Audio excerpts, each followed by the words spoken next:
ਸ਼ੁਰੂ ਕਰਦੇ ਹਾਂ ਉਸ ਦੋ ਜਹਾਨ ਦੇ ਪਾਲਣਹਾਰ ਦਾ ਨਾਮ ਲੈ ਕੇ, ਜੋ ਸਭ ਤੇ ਬਹੁਤ ਹੀ ਰਹਿਮਤਾਂ ਔਰ ਬਖਸ਼ਿਸ਼ਾਂ ਕਰਨ ਵਾਲਾ ਹੈ। ਅੱਜ ਦੇ ਸਤਸੰਗ ਦੀ ਸ਼ੁਰੂਆਤ ਅਸੀਂ ਸੰਤ ਪਲਟੂ ਦਾਸ ਜੀ ਦੇ ਇੱਕ ਸ਼ਬਦ ਤੋਂ ਕਰਾਂਗੇ। ਸੰਤ ਪਲਟੂ ਦਾਸ ਜੋ ਆਪਣੇ ਇੱਕ ਸ਼ਬਦ ਦੇ ਅੰਦਰ ਬੜਾ ਪਿਆਰਾ ਸਮਝਾਉਂਦੇ ਹੈ। ਕੀ ਕਹਿੰਦੇ ਆ ਸੰਤ ਪਲਟੂ ਦਾਸ? ਜਰਾ ਧਿਆਨ ਦੇਣਾ।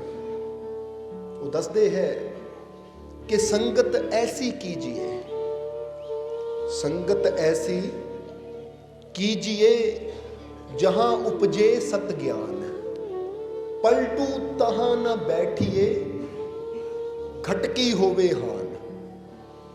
सो बड़ा प्यारा शब्द है संत पलटू दास जी का। लाइना दो है पर दो लाइना के अंदर कमाल दी उन्होंने गल कर दी, बड़ी गहराई की गल कर दी और बड़ा ज्ञान है इहदे अंदर। क्योंकि अगर देखा जाए संत पलटू दास जी के शब्द नूं कि संगत ऐसी कीजिए, सब तो पहला तो दसदे हैं कि तेरे जीवन के उपर सब तो बड़ा प्रभाव किहदा पैंदा है? पता है ना तुहानूं कि सब तो बड़ा प्रभाव साडे जीवन ते काहदा पैंदा है? चलो दसो जरा काहदा पैंदा है? संगत दा।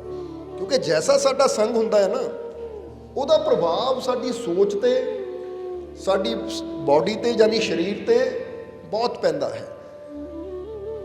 जिद्दां दी संगत विच इंसान उठना बैठना शुरू कर दिंदा है, जिद्दां दे उहदे साथी हुंदे ना, उद्दां दी उहदी समझ भी हुंदी चली जाती है और उद्दां दा उहदा जीवन भी हुंदा चला जाता है। जिस तरह कई बार दसीदा है कि अगर कोई नशा करने वाला चंगियां दी संगत विच बैठना शुरू कर देवे तो ज़्यादा देर वो नशा नहीं कर सकता। हौली हौली वो भी फिर छड्डण दी कोशिश करता है कि जे मेरे 10 दोस्त नशा नहीं करते, इन्हां दी जिंदगी ऐसी है तो भाई मैं भी इन्हां वर्गा बनन दी कोशिश करा। तो जे एक चंगा भला बंदा 10 बुरियां की संगत करनी शुरू कर दे तो फिर वो ज़्यादा देर चंगा नहीं रह सकता।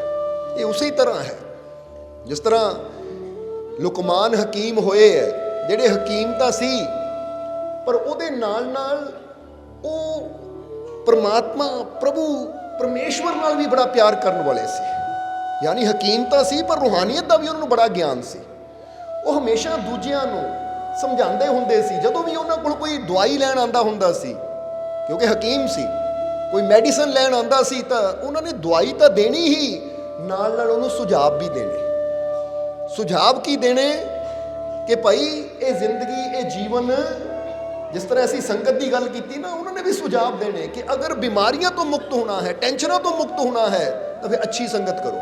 तो एक दिन किसी ने पूछ ही लिया लुकमान नूं कि महाराज तुसी कहंदे हो कि चंगियां दी संगत करो और बुरियां दी संगत तो बचो। सो महाराज की ये संगत का वाकई साडे जीवन ते असर पैंदा है?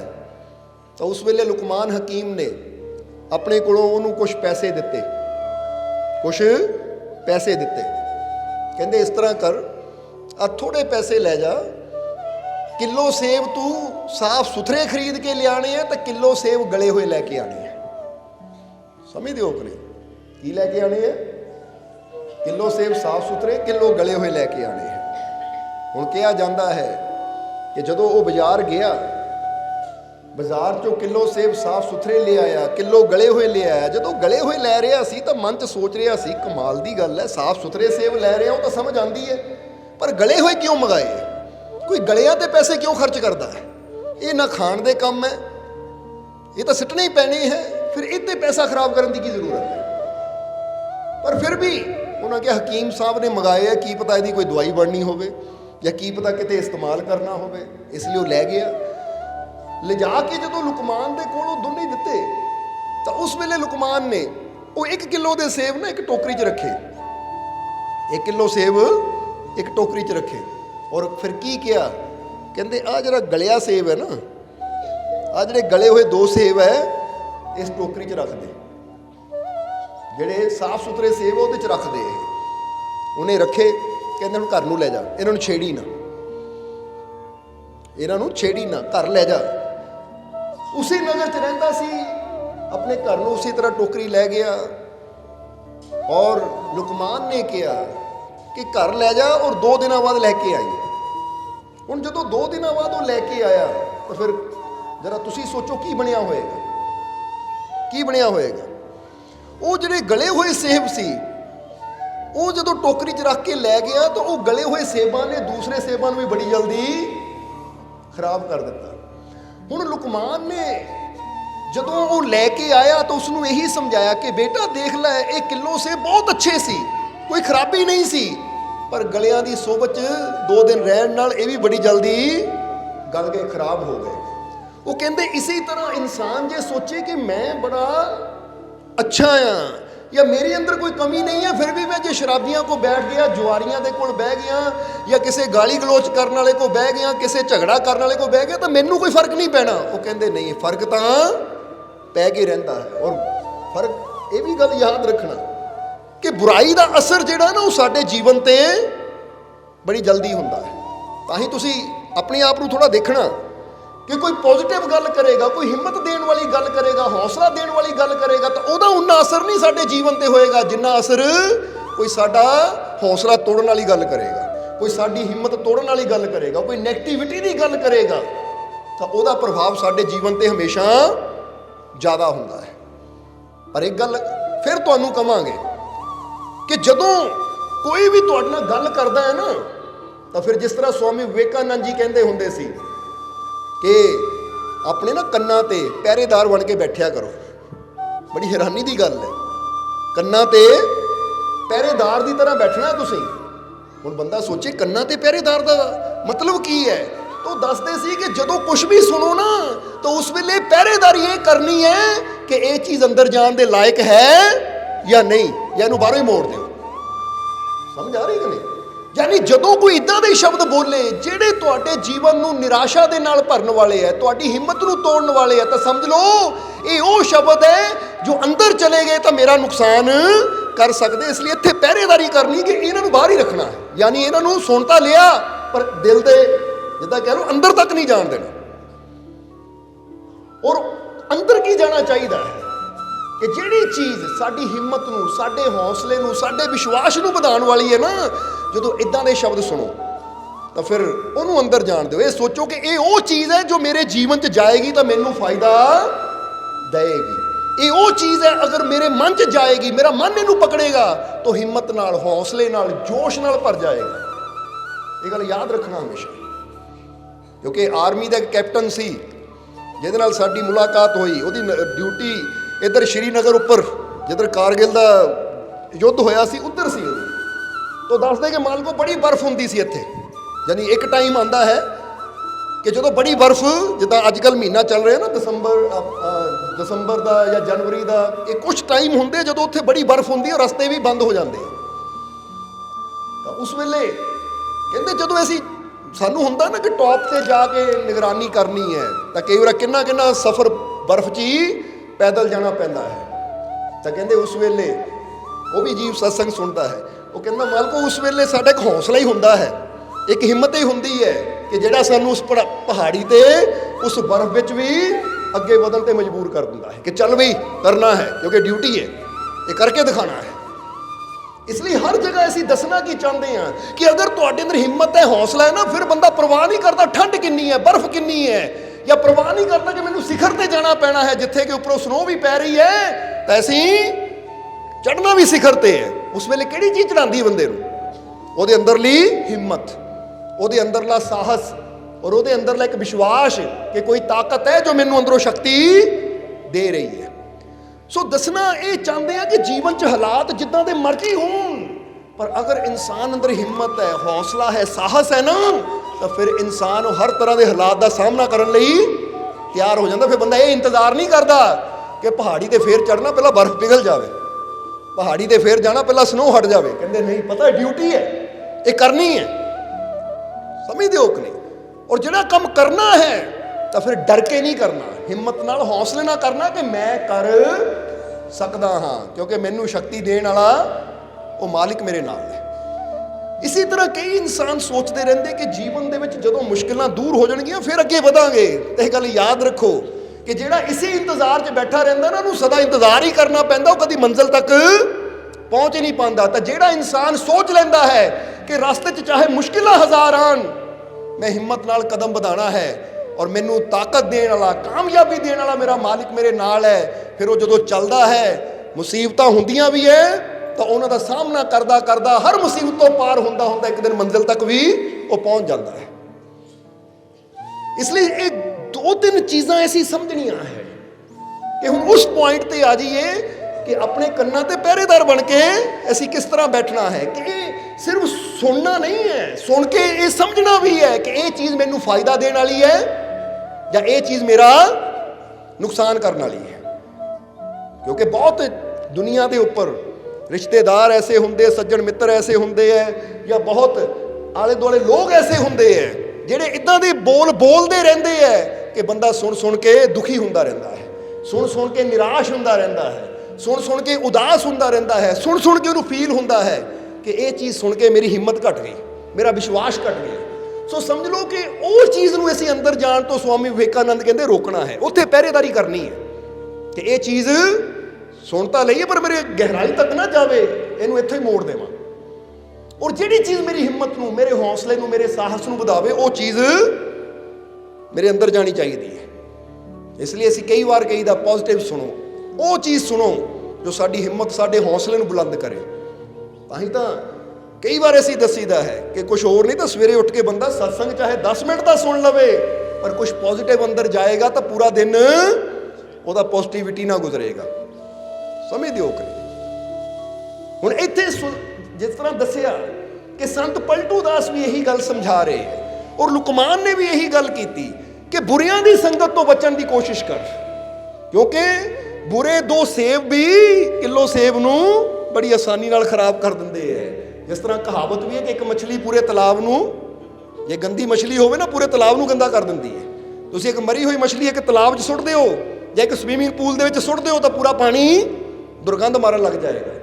ਇਸੇ ਤਰ੍ਹਾਂ ਅਸੀਂ ਇਹ ਵੀ ਥੋੜ੍ਹਾ ਧਿਆਨ ਰੱਖਣਾ ਹੈ ਕਿ ਮੇਰੇ ਜੀਵਨ ਦੇ ਵਿੱਚ ਕੁਝ ਐਸੇ ਲੋਕ ਤਾਂ ਨਹੀਂ ਜਾਂ ਮੇਰਾ ਜੀਵਨ ਕਿਤੇ ਇਦਾਂ ਦੀ ਸੋਬਤ ਵਿੱਚ ਤਾਂ ਨਹੀਂ ਗੁਜ਼ਰਦਾ ਜੋ ਮੇਰੇ ਜੀਵਨ ਨੂੰ ਗੰਦਾ ਕਰ ਰਿਹਾ ਹੈ। ਗੰਦੇ ਦਾ ਮਤਲਬ ਨੈਗੇਟਿਵਿਟੀ ਨਾਲ ਭਰ ਰਿਹਾ ਹੈ। ਉਹ ਤੋਂ ਬਚਣ ਦੀ ਅਸੀਂ ਕੋਸ਼ਿਸ਼ ਕਰਨੀ ਹੈ। ਇਸ ਲਈ ਸੰਤ ਪਲਟੂ ਦਾਸ ਨੇ ਦੱਸਿਆ ਕਿ ਸੰਗਤ ਐਸੀ ਕੀਜੀਏ ਜਹਾਂ ਉਪਜੇ ਸਤ ਗਿਆਨ।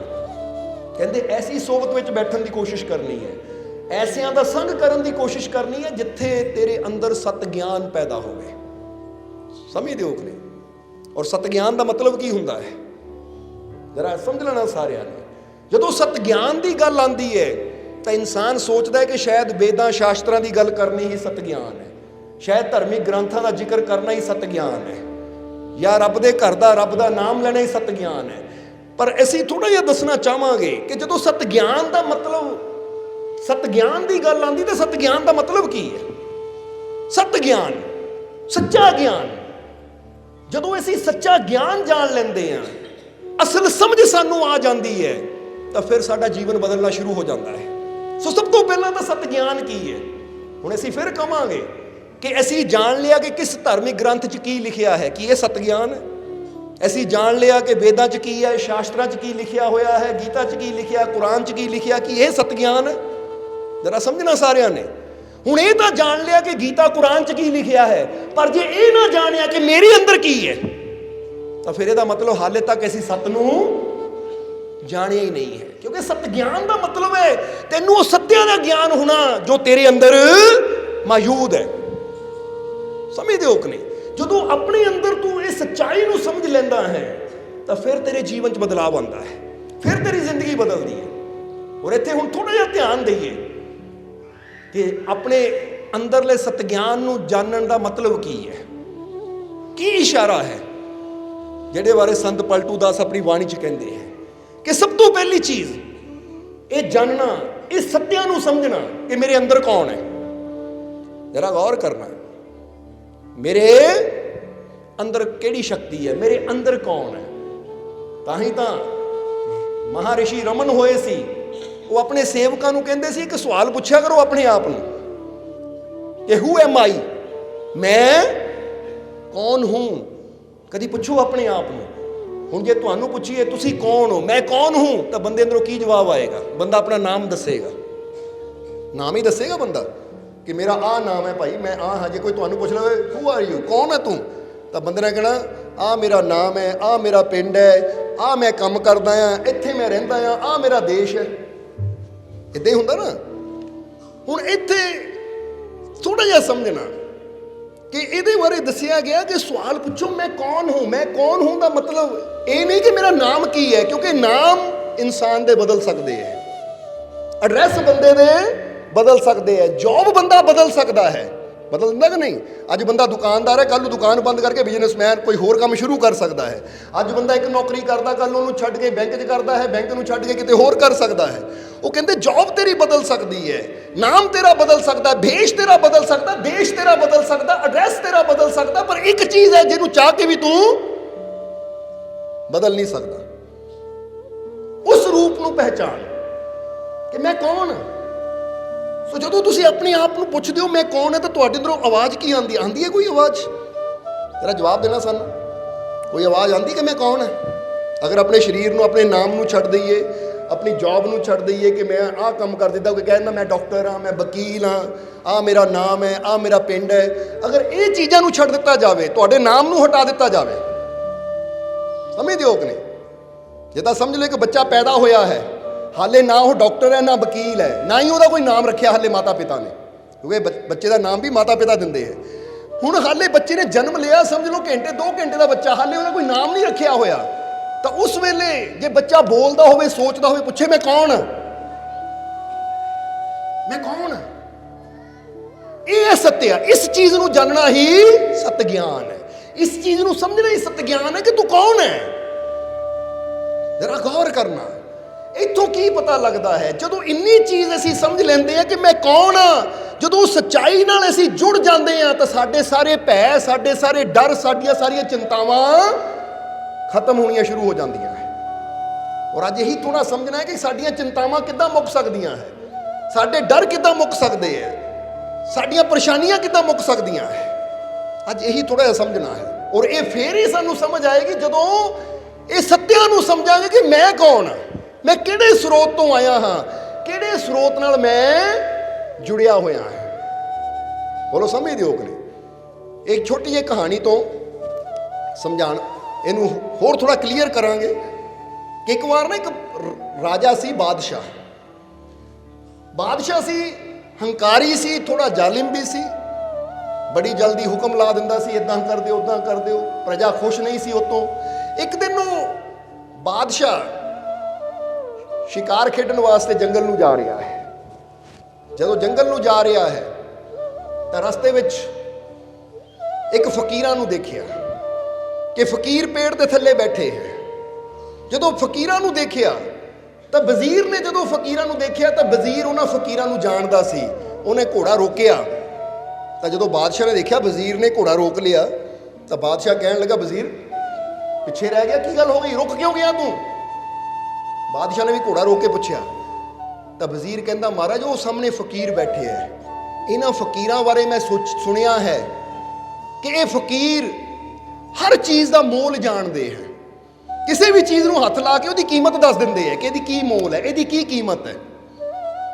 ਸੋ ਮਹਾਰਾਜ ਇਹਨਾਂ ਬਾਰੇ ਸੁਣਿਆ ਤਾਂ ਬਹੁਤ ਹੈ, ਅੱਜ ਇਹਨਾਂ ਦੇ ਦਰਸ਼ਨ ਹੋਏ ਹੈ, ਤਾਂ ਮੈਂ ਸੋਚਿਆ ਇੱਕ ਵਾਰ ਇਹਨਾਂ ਨੂੰ ਪ੍ਰਣਾਮ ਹੀ ਕਰਾਵਾਂ। ਹੁਣ ਬਾਦਸ਼ਾਹ ਹੰਕਾਰੀ ਸੀ, ਬਾਦਸ਼ਾਹ ਕਹਿੰਦਾ, ਅੱਛਾ ਸੁਣਿਆ ਹੈ ਕਿ ਫਕੀਰ ਹਰ ਚੀਜ਼ ਨੂੰ ਹੱਥ ਲਾ ਕੇ ਉਹਦੀ ਕੀਮਤ ਦੱਸ ਦਿੰਦੇ, ਮੋਲ ਦੱਸ ਦਿੰਦੇ ਆ, ਕਿ ਚੱਲ ਫਿਰ ਮੈਂ ਵੀ ਥੋੜਾ ਜਿਹਾ ਇਹਨਾਂ ਦਾ ਇੱਕ ਇਮਤਿਹਾਨ ਹੀ ਲੈ ਲਵਾਂ, ਇੱਕ ਪ੍ਰੀਖਿਆ ਹੀ ਲੈ ਲਵਾਂ ਕਿ ਸੱਚੇ ਹੈ ਕਿ ਨਹੀਂ। ਹੁਣ ਕਹਿੰਦੇ ਬਾਦਸ਼ਾਹ ਨੇ ਵੀ ਘੋੜਾ ਉਹਨੂੰ ਮੋੜਿਆ, ਘੋੜੇ ਤੋਂ ਉਤਰਿਆ, ਵਜ਼ੀਰ ਵੀ ਉਤਰਿਆ। ਵਜ਼ੀਰ ਤਾਂ ਬੜੇ ਪ੍ਰੇਮ ਨਾਲ ਉਤਰਿਆ, ਜਾ ਕੇ ਫਕੀਰਾਂ ਨੂੰ ਪ੍ਰਣਾਮ ਕੀਤੀ, ਪਰ ਬਾਦਸ਼ਾਹ ਇਸ ਢੰਗ ਨਾਲ ਹੰਕਾਰ ਦੇ ਨਾਲ ਗਿਆ, ਕੋਲ ਖੜ ਗਿਆ ਜਾ ਕੇ। ਫਕੀਰਾਂ ਨੇ ਅੱਖਾਂ ਖੋਲੀਆਂ, ਵਜ਼ੀਰ ਦੀ ਤਰਫ ਦੇਖਿਆ, ਆਸ਼ੀਰਵਾਦ ਦਿੱਤਾ, ਬਾਦਸ਼ਾਹ ਦੀ ਤਰਫ ਦੇਖਿਆ, ਫਕੀਰ ਮੁਸਕਰਾਏ। ਤਾਂ ਉਸ ਵੇਲੇ ਬਾਦਸ਼ਾਹ ਨੇ ਕਿਹਾ ਕਿ ਐ ਫਕੀਰ, ਮੈਂ ਸੁਣਿਆ ਕਿ ਤੂੰ ਜਿਸ ਚੀਜ਼ ਨੂੰ ਵੀ ਹੱਥ ਲਗਾਉਂਦਾ ਉਹਦੀ ਕੀਮਤ ਦੱਸ ਦਿੰਦਾ ਹੈ। ਤਾਂ ਉਸ ਵੇਲੇ ਫਕੀਰ ਨੇ ਕਿਹਾ, ਹਾਂ ਬਾਦਸ਼ਾਹ, ਇਹ ਮੇਰੇ ਮਾਲਿਕ ਦੀ ਕਿਰਪਾ ਹੈ, ਕਿਉਂਕਿ ਹਰੇਕ ਨੂੰ ਗਿਆਨ ਦੇਣ ਵਾਲਾ, ਸਮਝ ਦੇਣ ਵਾਲਾ ਉਹ ਪਰਮਾਤਮਾ ਹੈ, ਜਿਹਨੂੰ ਚਾਹੇ ਜੋ ਮਰਜ਼ੀ ਸਮਝ ਦੇਵੇ।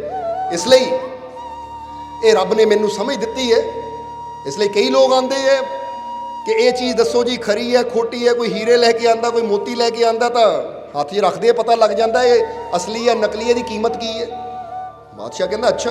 ਤਾਂ ਬਾਦਸ਼ਾਹ ਨੇ ਆਪਣੇ ਗਲ 'ਚ ਇੱਕ ਮਾਲਾ ਲਾਈ ਮੋਤੀਆਂ ਦੀ, ਕਹਿੰਦੇ ਲੈ ਫਿਰ ਇਹਦੀ ਕੀਮਤ ਦੱਸ ਕੀ ਹੈ। ਵਜ਼ੀਰ ਨੇ ਹੱਥ 'ਚ ਲਿਆ ਔਰ ਨਾਲ ਹੀ ਦੱਸਦਾ ਕਿ ਬਾਦਸ਼ਾਹ ਇਹਦੀ ਕੀਮਤ ਇੰਨੇ ਰੁਪਏ ਹੈ।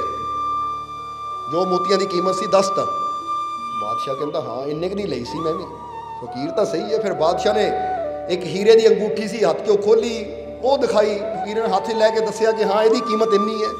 ਫਿਰ ਬਾਦਸ਼ਾਹ ਨੇ ਆਪਣੇ ਤਾਜ ਦੀ ਤਰਫ ਇਸ਼ਾਰਾ ਕੀਤਾ ਕਿ ਮੇਰਾ ਤਾਜ ਕਿੰਨੇ ਕੁ ਦਾ ਹੈ। ਯਾਨੀ ਜੋ ਜੋ ਬਾਦਸ਼ਾਹ ਪੁੱਛਦਾ ਗਿਆ ਫਕੀਰ ਦੱਸਦੇ ਗਏ। ਤਾਂ ਬਾਦਸ਼ਾਹ ਬੜਾ ਹੈਰਾਨ ਹੋਇਆ, ਕਮਾਲ ਦੀ ਗੱਲ ਹੈ, ਗੱਲ ਤਾਂ ਸਹੀ ਹੈ। ਫਿਰ ਬਾਦਸ਼ਾਹ ਨੂੰ ਇੱਕ ਮਜ਼ਾਕ ਸੁਝਿਆ। ਕੀ ਸੁਝਿਆ? ਮਜ਼ਾਕ। ਬਾਦਸ਼ਾਹ ਕਹਿੰਦਾ ਫਕੀਰ ਇਹ ਤਾਂ ਦੱਸ ਮੇਰੀ ਕੀਮਤ ਕਿੰਨੀ ਹੈ। ਮੇਨ ਪੁਆਇੰਟ ਤੇ ਆਈਏ ਹੁਣ, ਜਰਾ ਗੌਰ ਕਰਨਾ। ਮਾਲਾ ਦੀ ਕੀਮਤ ਸਹੀ ਦੱਸ ਦਿੱਤੀ, ਅੰਗੂਠੀ ਦੀ ਕੀਮਤ ਸਹੀ ਦੱਸ ਦਿੱਤੀ, ਤਾਜ ਦੀ ਕੀਮਤ ਸਹੀ ਦੱਸ ਦਿੱਤੀ, ਹੁਣ ਇਹ ਦੱਸ ਦੇ ਕਿ ਮੇਰੀ ਕੀਮਤ ਕੀ ਹੈ। ਯਾਨੀ ਆ ਜੋ ਮੇਰੀ ਜ਼ਿੰਦਗੀ ਹੈ, ਮੇਰਾ ਜੀਵਨ ਹੈ, ਮੇਰੀ ਕੀਮਤ ਕਿੰਨੀ ਹੈ। ਫਕੀਰ ਨੇ ਦੇਖ ਕੇ ਮੁਸਕਰਾ ਕੇ ਕਿਹਾ ਬਾਦਸ਼ਾਹ ਸੱਚ ਦੱਸਾਂ, ਸੱਚ ਦੱਸਾਂ, ਬੁਰਾ ਤਾਂ ਨਹੀਂ ਮੰਨੇਗਾ। ਤਾਂ ਉਸ ਵੇਲੇ ਬਾਦਸ਼ਾਹ ਕਹਿੰਦਾ ਨਹੀਂ ਮੰਨਦਾ, ਦੱਸ ਕੀ ਕੀਮਤ ਹੈ। ਕਹਿੰਦਾ ਬਾਦਸ਼ਾਹ ਇਹ ਤੇਰਾ ਤਾਜ ਤੁਝ ਹਟਾ ਦਿੱਤਾ ਜਾਵੇ ਨਾ, ਆ ਜਿਹੜਾ ਤਾਜ ਯਾਨੀ ਬਾਦਸ਼ਾਹੀ ਦਾ ਤਾਜ ਹਟਾ ਦਿੱਤਾ ਜਾਵੇ ਤਾਂ ਤੇਰੀ ਕੀਮਤ ਸਿਰਫ 2 ਆਨਾ ਦਿਹਾੜੀ ਦੇ ਮਜ਼ਦੂਰ ਦੀ ਹੈ। ਜਰਾ ਗੌਰ ਕਰਨਾ, ਜੇ ਤਾਜ ਹਟਾ ਦਿੱਤਾ ਜਾਵੇ ਤਾਂ ਤੇਰੀ ਕੀਮਤ ਸਿਰਫ, ਕਿਉਂਕਿ ਉਸ ਵੇਲੇ ਮਜ਼ਦੂਰ ਨੂੰ 2 ਆਨੇ ਦੀ ਦਿਹਾੜੀ ਮਿਲਦੀ ਹੁੰਦੀ ਸੀ। ਇੱਕ ਮਜ਼ਦੂਰ ਪੂਰਾ ਦਿਨ ਕੰਮ ਕਰਦਾ, ਜਿੱਦਾਂ ਅੱਜ ਹੁੰਦਾ ਨਾ ਕੋਈ ਦਿਹਾੜੀਦਾਰ ਬੰਦਾ ਕਹਿੰਦਾ ਅੱਜ ਉਹਦੀ ਕੀਮਤ ਅਸੀਂ 300 ਦਿੰਦੇ ਹਾਂ ਦਿਹਾੜੀ, ਜਾਂ 350 ਦਿੰਦੇ ਜਾਂ 250 ਦਿੰਦੇ, ਜੋ ਚੱਲ ਰਹੀ ਹੈ। ਉਸ ਵੇਲੇ 2 ਆਨੇ ਚੱਲਦੀ ਸੀ। ਉਹ ਕਹਿੰਦੇ ਅਗਰ ਤੇਰਾ ਤਾਜ ਹਟਾ ਦਿੱਤਾ ਜਾਵੇ ਤਾਂ ਬਾਦਸ਼ਾਹ ਜੋ ਤੇਰੇ ਅੰਦਰ ਹੈ ਨਾ, ਤਾਂ ਇਹਦੀ ਕੀਮਤ ਸਿਰਫ ਦਿਹਾੜੀ ਦੇ 2 ਆਨੇ ਹੈ। ਔਰ ਹੁਣ ਦੂਸਰੀ ਗੱਲ, ਇਹ ਬਾਦਸ਼ਾਹ ਜੇ ਤੇਰੇ ਅੰਦਰੋਂ ਰੱਬ ਦੀ ਰਹਿਮਤ ਨੂੰ ਹਟਾ ਦਿੱਤਾ ਜਾਵੇ ਤਾਂ ਤੇਰੀ ਕੀਮਤ ਕੁਛ ਵੀ ਹੈ ਨਹੀਂ, ਤੂੰ ਸ਼ੂਨਿਆ ਹੈ, ਜ਼ੀਰੋ ਹੈ, ਤੂੰ ਮਿੱਟੀ ਹੈ। ਜਰਾ ਸਮਝਣਾ ਸਾਰਿਆਂ ਨੇ, ਇਹ ਬੜਾ ਪੁਆਇੰਟ ਹੈ। ਇੱਥੋਂ ਪਤਾ ਲੱਗਦਾ ਕਿ ਇਨਸਾਨ ਦੀ ਕੀਮਤ ਕਿੱਦਾਂ ਅੰਕੀ ਜਾਂਦੀ ਹੈ, ਕਿੱਦਾਂ ਪਤਾ ਲੱਗਦਾ ਹੈ। ਹੁਣ ਬਾਦਸ਼ਾਹ ਬੜਾ ਹੈਰਾਨ ਹੋਇਆ, ਬਾਦਸ਼ਾਹ ਬੜਾ ਹੈਰਾਨ ਹੋਇਆ, ਕਹਿੰਦਾ ਐ ਫਕੀਰ ਇਹ ਮਤਲਬ ਕੀ ਕਿ ਜੇ ਤਾਜ ਹਟਾ ਦਿੱਤਾ ਜਾਵੇ ਤਾਂ ਮੇਰੀ 2 ਆਨੇ। ਤਾਂ ਉਸ ਵੇਲੇ ਫਕੀਰ ਕਹਿੰਦੇ ਹਾਂ ਬਾਦਸ਼ਾਹ 2 ਆਨੇ, ਕਿਉਂਕਿ ਤੇਰੇ ਅੰਦਰ ਨਾ ਤਾਂ ਕੋਈ ਅੱਛਾਈ ਹੈ ਨਾ ਹੀ ਕੋਈ ਤੇਰੇ ਅੰਦਰ ਗੁਣ ਹੈ। ਕਿਉਂਕਿ ਇੱਕ ਇਨਸਾਨ ਦੀ ਵੈਲਿਊ ਕੀਮਤ ਕਦੋਂ ਪੈਂਦੀ ਹੈ? ਜਦੋਂ ਉਹਦੇ ਅੰਦਰ ਅੱਛਾਈ ਹੋਵੇ, ਉਹਦੇ ਅੰਦਰ ਕੋਈ ਕੁਆਲਿਟੀ ਹੋਵੇ, ਕੋਈ ਗੁਣ ਹੋਵੇ। ਸਮਝਦੇ ਹੋ ਕਿ ਨਹੀਂ? ਔਰ ਤੇਰੇ ਅੰਦਰ ਕੋਈ ਗੁਣ ਨਹੀਂ ਹੈ, ਬਸ ਤੂੰ ਤਾਂ ਸਿੰਘਾਸਨ ਤੇ ਬਹਿ ਕੇ ਜਾਂ ਤਾਂ ਮਦਰਾ ਪੀ ਲਈ, ਸ਼ਰਾਬ ਪੀ ਲਈ, ਜਾਂ ਨਾਚ ਰੰਗ ਤਮਾਸ਼ੇ ਦੇਖ ਲਏ, ਜਾਂ ਕਿਸੇ ਤੇ ਜ਼ੁਲਮ ਕਰ ਲਿਆ। ਔਰ ਇਦਾਂ ਦੇ ਇਨਸਾਨਾਂ ਦੀ ਕੀਮਤ ਤਾਂ ਇਹੀ 2 ਆਨੇ ਵੀ ਜ਼ਿਆਦਾ ਕਹਿਤੇ, ਉਹ ਵੀ ਦਿਹਾੜੀ ਕਰੇਗਾ, ਪੂਰਾ ਦਿਨ ਮਜ਼ਦੂਰੀ ਕਰੇਗਾ ਤਾਂ। ਪਰ ਜਿਹਦੇ ਅੰਦਰ ਕੋਈ ਕੁਆਲਿਟੀ ਹੋਵੇ, ਜਿਹਦੇ ਅੰਦਰ ਕੋਈ ਗੁਣ ਹੋਵੇ। ਇਸ ਲਈ ਤੁਹਾਨੂੰ ਇੱਥੋਂ ਇੱਕ ਪੁਆਇੰਟ ਸਮਝ ਲੈਣਾ ਚਾਹੀਦਾ ਹੈ ਕਿ ਅਗਰ ਅਸੀਂ ਆਪਣੀ ਵੈਲਿਊ ਦੁਨੀਆ ਦੀਆਂ ਨਜ਼ਰਾਂ 'ਚ ਵਧਾਉਣਾ ਚਾਹੁੰਦੇ ਹਾਂ ਤਾਂ ਆਪਣੀਆਂ ਅੱਛਾਈਆਂ ਵਧਾਓ, ਆਪਣੀ ਕੁਆਲਿਟੀ ਵਧਾਓ, ਆਪਣੇ ਗੁਣਾਂ ਨੂੰ ਵਧਾਓ। ਕਿਉਂਕਿ ਜਿਹੜੀ ਚੀਜ਼ ਅੰਦਰ ਜਿੰਨੇ ਜ਼ਿਆਦਾ ਗੁਣ ਹੁੰਦੇ ਆ ਉਨਾ ਹੀ ਉਹਦਾ ਦਾਮ ਵੀ ਹੁੰਦਾ ਹੈ। ਸਮਝਦੇ ਹੋ ਕਿ ਨਹੀਂ? ਇਹਨੂੰ ਇਦਾਂ ਸਮਝ ਲਓ ਕਿ ਬੰਦੇ ਨੇ ਇੱਕ ਸਧਾਰਨ ਜਿਹੀ ਗੱਡੀ ਲੈਣੀ ਹੋਵੇ ਜਿਹਦੇ ਅੰਦਰ ਕੋਈ ਜ਼ਿਆਦਾ ਫੰਕਸ਼ਨ ਨਾ ਹੋਣ, ਜਾਂ ਸਧਾਰਨ ਜਿਹਾ ਮੋਬਾਈਲ ਲੈਣਾ ਹੋਵੇ ਜਿਹਦੇ ਅੰਦਰ ਜ਼ਿਆਦਾ ਫੰਕਸ਼ਨ ਨਾ ਹੋਣ, ਤਾਂ ਉਹਦੀ ਕੀਮਤ ਕੀ ਹੋਏਗੀ? ਤਾਂ ਜੇ ਬੰਦਾ ਕਹਿੰਦਾ ਮੈਨੂੰ ਇਦਾਂ ਦੇ ਮੋਬਾਈਲ ਚਾਹੀਦਾ, ਇਦਾਂ ਦੀ ਗੱਡੀ ਚਾਹੀਦੀ, ਇਹ 'ਚ ਸਾਰੇ ਫੰਕਸ਼ਨ ਹੋਣ, ਤਾਂ ਉਹਦੀ ਕੀਮਤ ਵੀ ਫਿਰ। ਇਹ ਸਿਰਫ ਇੱਕ ਮਿਸਾਲ ਦੇ ਰਹੇ ਹਾਂ ਕਿ ਇਨਸਾਨ ਦੀ ਵੈਲਿਊ ਵੀ ਉਦੋਂ ਵੱਧਦੀ ਹੈ ਜਦੋਂ ਇਨਸਾਨ ਦੀ ਕੁਆਲਿਟੀ, ਇਨਸਾਨ ਦੇ ਗੁਣ ਵੱਧਦੇ ਚਲੇ ਜਾਂਦੇ ਹੈ। ਇਸ ਲਈ ਆਪਣੇ ਗੁਣਾਂ ਨੂੰ ਥੋੜਾ ਵਧਾਉਣ ਦੀ ਕੋਸ਼ਿਸ਼ ਕਰਿਆ ਕਰੋ, ਆਪਣੀ ਵੈਲਿਊ ਨੂੰ ਥੋੜਾ ਵਧਾਉਣ ਦੀ ਕੋਸ਼ਿਸ਼ ਕਰਿਆ ਕਰੋ। ਔਰ ਇਹ ਬੜੀ ਇੱਕ ਅੱਛੀ ਗੱਲ ਹੈ ਕਿ ਅਸੀਂ ਆਪਣੇ ਗੁਣ, ਆਪਣੀ ਵੈਲਿਊ ਵਧਾ ਸਕਦੇ ਹਾਂ। ਕਿਉਂਕਿ ਬਹੁਤ ਕੁਆਲਿਟੀਆਂ ਇਦਾਂ ਦੀਆਂ ਜਿਨ੍ਹਾਂ ਨੂੰ ਸਿੱਖਿਆ ਜਾ ਸਕਦਾ ਹੈ, ਬਹੁਤ ਗੁਣ ਸਿੱਖੇ ਜਾ ਸਕਦੇ ਹੈ। ਸਮਝਦੇ ਹੋ ਕਿ ਨਹੀਂ? ਬਹੁਤ ਗੁਣ ਸਿੱਖੇ ਜਾ ਸਕਦੇ ਹੈ। ਅਸੀਂ ਅੱਜ ਇਦਾਂ ਦੇ ਹਾਲਾਤ 'ਚ ਰਹਿੰਦੇ ਆ ਨਾ ਜਿੱਥੇ ਕੁਝ ਵੀ ਸਿੱਖਣਾ ਆਸਾਨ ਹੈ। ਔਰ ਜਿੱਦਾਂ ਜਿੱਦਾਂ ਤੁਹਾਡਾ ਗਿਆਨ ਵਧੇਗਾ, ਸਿੱਖਦੇ ਚਲੇ ਜਾਓਗੇ, ਤੁਹਾਡੀ ਕੁਆਲਿਟੀ ਵੀ ਅਪ ਹੁੰਦੀ ਚਲੀ ਜਾਏਗੀ। ਇਹ ਗੱਲ ਯਾਦ ਰੱਖਣਾ ਸਾਰਿਆਂ ਨੇ। ਇਸ ਕਰਕੇ ਰੋਜ਼ ਕੁਛ ਨਾ ਕੁਛ ਨਵਾਂ ਸਿੱਖਣ ਦੀ ਅਸੀਂ ਕੋਸ਼ਿਸ਼ ਕਰੀਏ, ਕੁਛ ਨਵਾਂ ਲਰਨ ਕਰਨ ਦੀ ਕੋਸ਼ਿਸ਼ ਕਰੀਏ ਕਿ ਕੁਛ ਨਾ ਕੁਛ ਆਪਣੀ ਕੁਆਲਿਟੀ ਨੂੰ ਵਧਾਈਏ, ਆਪਣੀ ਵੈਲਿਊ ਨੂੰ ਵਧਾਈਏ। ਖਾਸ ਕਰਕੇ ਜਿਹੜੇ ਜੌਬ ਕਰਦੇ ਹੈ, ਜਾਂ ਖਾਸ ਕਰਕੇ ਜਿਹਨਾਂ ਦੀ ਕੋਈ ਦੁਕਾਨ ਹੈ ਨਾ, ਉਹ ਦੇਖਣ ਅਸੀਂ ਕੀ ਆਪਣੀ ਵੈਲਿਊ ਨੂੰ ਵਧਾ ਸਕਦੇ ਹਾਂ। ਜਿੱਦਾਂ ਸਾਨੂੰ ਇੱਕ ਐਸੇ ਇਨਸਾਨ ਨੂੰ ਮਿਲਣ ਦਾ ਮੌਕਾ ਮਿਲਿਆ ਜਿਹੜਾ ਕੰਮ ਟੈਕਸੀ ਚਲਾਉਣਾ ਸੀ। ਜਰਾ ਇਹ ਬੜੀ ਸਮਝਣ ਵਾਲੀ ਗੱਲ ਹੈ। ਹੁਣ ਆਮ ਲੋਕ ਕੀ ਕਰਦੇ ਆ, ਸਿਰਫ ਟੈਕਸੀ ਵਿੱਚ ਪੈਸੇਂਜਰ ਬਹਿੰਦਾ ਹੈ ਔਰ ਜਿੱਥੇ ਲਾਣਾ ਉੱਥੇ ਲਾ ਦਿੰਦੇ ਹੈ। ਪਰ ਉਹ ਕੀ ਕਰਦਾ ਹੈ, ਜਦੋਂ ਕੋਈ ਟੈਕਸੀ 'ਚ ਪੈਸੇਂਜਰ ਬਹਿੰਦਾ ਹੈ, ਉਹਨਾਂ ਦੀ ਸੁਵਿਧਾ ਵਾਸਤੇ ਟੈਕਸੀ 'ਚ ਕੀ ਰੱਖਿਆ ਹੋਇਆ ਹੈ, ਨਿਊਜ਼ਪੇਪਰ ਅੱਜ ਦਾ ਰੱਖ ਲੈਂਦਾ ਹੈ ਕਿ ਜੋ ਵੀ ਨਵਾਂ ਨਿਊਜ਼ਪੇਪਰ ਹੈ, ਕੁਝ ਮੈਗਜ਼ੀਨ ਰੱਖ ਲੈਂਦਾ ਹੈ ਜਾਂ ਕੁਝ ਹੋਰ ਚੀਜ਼ਾਂ ਇੱਦਾਂ ਦੀ ਰੱਖ ਲੈਂਦਾ ਕਿ ਲਓ ਜੀ ਤੁਸੀਂ ਇਹਨਾਂ ਚੀਜ਼ਾਂ ਦਾ ਇਸਤੇਮਾਲ ਕਰ ਸਕਦੇ ਹੋ, ਜਾਂ ਛੋਟੀ ਛੋਟੀਆਂ ਪਾਣੀ ਦੀਆਂ ਬੋਤਲਾਂ ਰੱਖ ਲੈਂਦਾ ਹੈ, ਆਪਣੀ ਕੁਆਲਿਟੀ ਵਧਾਉਂਦਾ ਹੈ। ਤਾਂ ਹੁਣ ਕੀ ਹੁੰਦਾ ਹੈ ਕਿ ਉਹ ਸਾਰਿਆਂ ਨੂੰ ਫਿਰ ਨੰਬਰ ਦਿੰਦਾ ਹੈ ਕਿ ਕਦੇ ਵੀ ਤੁਸੀਂ ਕਿਤੇ ਜਾਣਾ ਹੋਵੇ ਤਾਂ ਮੈਨੂੰ ਕਾਲ ਕਰਕੇ ਬੁਲਾ ਸਕਦੇ ਹੋ। ਤਾਂ ਹੁਣ ਜ਼ਰਾ ਸੋਚੋ, ਜਦੋਂ ਬੰਦੇ ਨੇ ਜਾਣਾ, ਬੰਦਾ ਕਹਿੰਦਾ ਉਹ ਟੈਕਸੀ ਨੂੰ ਬੁਲਾਵਾਂਗੇ ਤਾਂ ਸਿਰਫ ਟੈਕਸੀ ਮਿਲਣੀ ਹੈ, ਇਹਨੂੰ ਬੁਲਾਵਾਂਗੇ ਤਾਂ ਨਾਲ ਨਾਲ ਕਈ ਸਰਵਿਸ ਵੀ ਮਿਲਣਗੀ, ਕਈ ਸੁਵਿਧਾਵਾਂ ਵੀ ਮਿਲਣਗੀਆਂ, ਸਾਨੂੰ ਕਈ ਫਾਇਦੇ ਵੀ ਹੋਣਗੇ। ਤਾਂ ਬੰਦੇ ਨੇ ਕਿਹਨੂੰ ਯਾਦ ਕਰਨਾ ਹੈ? ਜਿੱਥੋਂ ਉਹਨੂੰ ਜ਼ਿਆਦਾ ਲਾਭ ਹੋਵੇ। ਸੋ ਦੱਸਣਾ ਕੀ ਚਾਹੁੰਦੇ ਆ, ਕੰਮ ਉਹੀ ਹੁੰਦਾ ਹੈ, ਪਰ ਇਨਸਾਨ ਇਹ ਦੇਖੇ ਕਿ ਮੈਂ ਹੋਰ ਕੀ ਅੱਛਾ ਕਰ ਸਕਦਾ ਹਾਂ, ਕਿਉਂਕਿ ਹਰ ਚੀਜ਼ ਨੂੰ ਅੱਛੇ ਢੰਗ ਨਾਲ ਕੀਤਾ ਜਾ ਸਕਦਾ ਹੈ। ਇਸ ਲਈ ਅਸੀਂ ਆਪਣੇ ਸਤਸੰਗ 'ਚ ਹਮੇਸ਼ਾ ਦੱਸੀਦਾ ਕਿ ਅਸੀਂ ਰੂਹਾਨੀਅਤ ਦੀਆਂ ਖੁਸ਼ੀਆਂ, ਕਾਮਯਾਬੀ ਦੇ ਨਾਲ ਨਾਲ ਥੋੜ੍ਹਾ ਦੁਨਿਆਵੀ ਕਾਮਯਾਬੀ ਦੇ ਨੁਕਤਿਆਂ ਦੀ ਵੀ ਗੱਲ ਕਰਨੀ ਹੈ, ਤਾਂ ਕਿ ਦੁਨੀਆ 'ਚ ਵੀ ਅਸੀਂ ਅੱਗੇ ਵੱਧ ਸਕੀਏ। ਬੋਲੋ, ਸਮਝਦੇ ਹੋ ਕਿ ਨਹੀਂ? ਇਸ ਲਈ ਆ ਜਾਈਏ ਹੁਣ ਉਸ ਪੁਆਇੰਟ ਤੇ ਕਿ ਜਦੋਂ ਉਸ ਫਕੀਰ ਨੇ ਬਾਦਸ਼ਾਹ ਨੂੰ ਕਿਹਾ ਕਿ ਬਾਦਸ਼ਾਹ ਤੇਰੇ ਅੰਦਰ ਗੁਣ ਨਹੀਂ ਹੈ ਕਿ ਤੇਰੀ ਵੈਲਿਊ ਪਾਈ ਜਾਵੇ, ਬਾਕੀ ਇਹ ਤਾਜ ਹਟਾ ਦਿੱਤਾ ਜਾਵੇ ਤਾਂ ਦੁਆਨੀ ਹੈ ਤੇਰੀ ਕੀਮਤ, ਔਰ ਜੇ ਰੱਬ ਦੀ ਰਹਿਮਤ ਜੋ ਤੇਰੇ ਅੰਦਰ ਹੈ ਉਹਨੂੰ ਕੱਢ ਲਿਆ ਜਾਵੇ ਫਿਰ ਤਾਂ ਤੂੰ ਹੈ ਹੀ ਮਿੱਟੀ। ਉਹ ਰੱਬ ਦੀ ਰਹਿਮਤ ਕਿਹੜੀ ਹੈ ਜਿਹਦੇ ਨਾਲ ਇਨਸਾਨ ਦੀ ਵੈਲਿਊ ਪੈਂਦੀ ਹੈ? ਪਤਾ ਤੁਹਾਨੂੰ? ਹੁਣ ਇੱਥੇ ਆ ਜਾਈਏ ਕਿ ਉਹ ਕਿਹੜੀ ਚੀਜ਼ ਹੈ ਜੋ ਸਾਨੂੰ ਚਲਾ ਰਹੀ ਹੈ। ਅਸੀਂ ਦੇਖ ਰਹੇ ਹਾਂ, ਅਸੀਂ ਸੁਣ ਰਹੇ ਹਾਂ, ਅਸੀਂ ਬੋਲ ਰਹੇ ਹਾਂ, ਕਿਹੜੀ ਚੀਜ਼ ਹੈ ਇਹ? ਪਤਾ ਨਾ ਤੁਹਾਨੂੰ ਕਿਹੜੀ ਚੀਜ਼ ਹੈ? ਕਿ ਜਦੋਂ ਨਿਕਲ ਗਈ ਤਾਂ ਫਿਰ ਅੱਖਾਂ ਦੇਖ ਨਹੀਂ ਸਕਦੀਆਂ, ਕੰਨ ਸੁਣ ਨਹੀਂ ਸਕਦੇ, ਜ਼ੁਬਾਨ ਬੋਲ ਨਹੀਂ ਸਕਦੀ। ਤਾਂ ਜਦ ਤੱਕ ਉਹ ਚੀਜ਼ ਸਾਡੇ ਅੰਦਰ ਹੈ ਉਦੋਂ ਤੱਕ ਸਾਡੀ ਵੈਲਿਊ ਹੈ। ਕਿਹੜੀ ਚੀਜ਼ ਹੈ ਉਹ? ਕਹਿ ਦਿਓ ਸਾਰੇ। ਆਤਮਾ। ਔਰ ਇਹ ਆਤਮਾ ਹੀ ਪਰਮਾਤਮਾ ਦੀ ਅੰਸ਼ ਹੈ, ਇਹਨੂੰ ਕਹਿੰਦੇ ਉਹਦੀ ਰਹਿਮਤ। ਅਗਰ ਇਹ ਹੈ ਤਾਂ ਸਾਡਾ ਜੀਵਨ ਹੈ, ਔਰ ਅਗਰ ਇਹ ਨਹੀਂ ਹੈ, ਇਹਨੂੰ ਹਟਾ ਲਿਆ ਜਾਵੇ ਤਾਂ ਫਿਰ ਚਾਹੇ ਕੋਈ ਰਾਜਾ ਹੋਵੇ, ਚਾਹੇ ਕੋਈ ਵਜ਼ੀਰ ਹੋਵੇ, ਚਾਹੇ ਕੋਈ ਗਰੀਬ ਹੋਵੇ, ਚਾਹੇ ਕੋਈ ਅਮੀਰ ਹੋਵੇ, ਜਦੋਂ ਆਤਮਾ ਨੂੰ ਹੀ ਕੱਢ ਲਿਆ ਜਾਵੇ ਤਾਂ ਸਾਰੇ ਇੱਕੋ ਹੀ ਲੈਵਲ ਤੇ ਆ ਜਾਂਦੇ ਹੈ। ਆ ਜਾਂਦੇ ਕਿ ਨਹੀਂ? ਕਿਉਂਕਿ ਅਮੀਰ ਦੀ ਲਾਸ਼ ਰੱਖ ਦਿਓ, ਗਰੀਬ ਦੀ ਲਾਸ਼ ਰੱਖ ਦਿਓ, ਰਾਜੇ ਦੀ ਰੱਖ ਦਿਓ, ਮਹਾਰਾਜੇ ਦੀ ਰੱਖ ਦਿਓ, ਅਨਪੜ੍ਹ ਦੀ ਰੱਖ ਲਿਓ, ਕਿਸੇ ਬੜੇ ਤੋਂ ਬੜੇ ਸਾਇੰਟਿਸਟ ਦੀ ਰੱਖ ਲਿਓ, ਜਦੋਂ ਆਤਮਾ ਨਿਕਲ ਗਈ ਤਾਂ ਸਾਰੇ ਇੱਕ ਬਰਾਬਰ ਹੈ। ਕਿਉਂਕਿ ਉੱਥੇ ਹੁਣ ਫਰਕ ਹੀ ਨਹੀਂ ਕੋਈ ਰਹਿ ਗਿਆ, ਜਾਣਾ ਸਾਰਿਆਂ ਨੇ ਕਬਰ 'ਚ ਹੈ ਜਾਂ ਜਾਣਾ ਸਾਰਿਆਂ ਨੇ ਚਿਤਾ ਦੀ ਅੱਗ ਦੇ ਵਿੱਚ ਹੀ ਹੈ।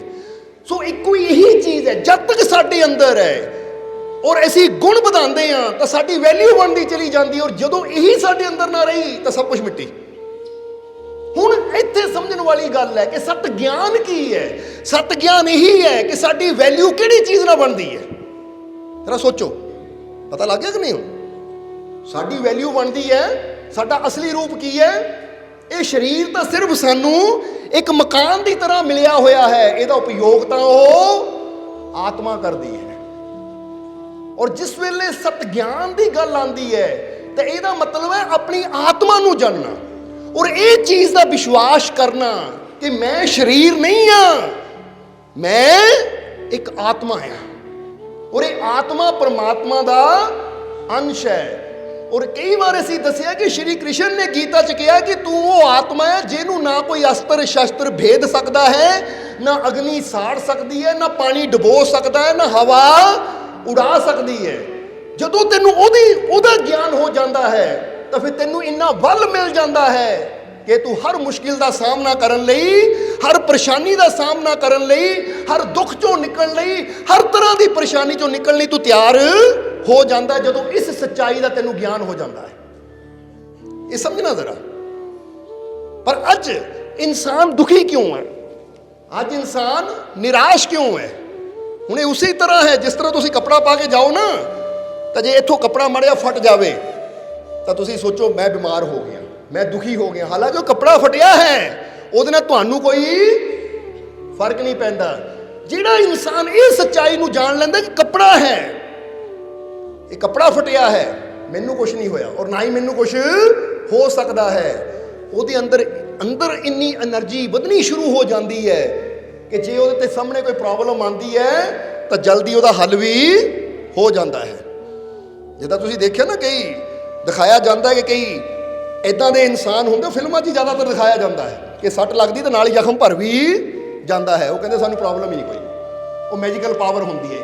ਇਹ ਮੈਜੀਕਲ ਪਾਵਰ यानी वो परमात्मा की शक्ति साडे सब दे अंदर है। पर वो इदां तां नहीं हुंदा कि हुणे जख्म भर देवे, पर यह हुंदा है कि जे प्रॉब्लम आंदी है असीं विश्वास रखिए कि साडे अंदर परम शक्ति अपना काम कर रही है, तो फिर इंसान की वो प्रॉब्लम का हल भी जल्दी हो जाता है। और ये चीज़ का ज्ञान स्वामी विवेकानंद जी भी दसते हैं।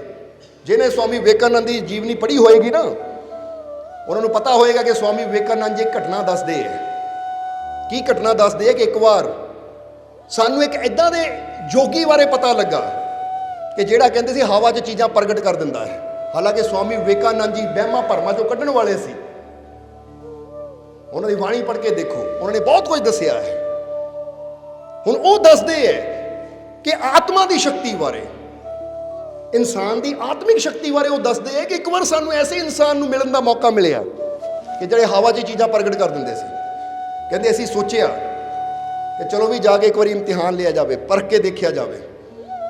तो असीं जदों उन्होंने मिलन गए तो असीं 20-25 जने एक कमरे 'च बैठे हुए सी। 25 के करीब वो कहते एक कमरे 'च बैठे सी।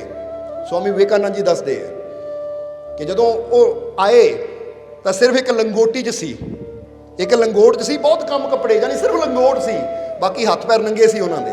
आके साडे सामने बह गए।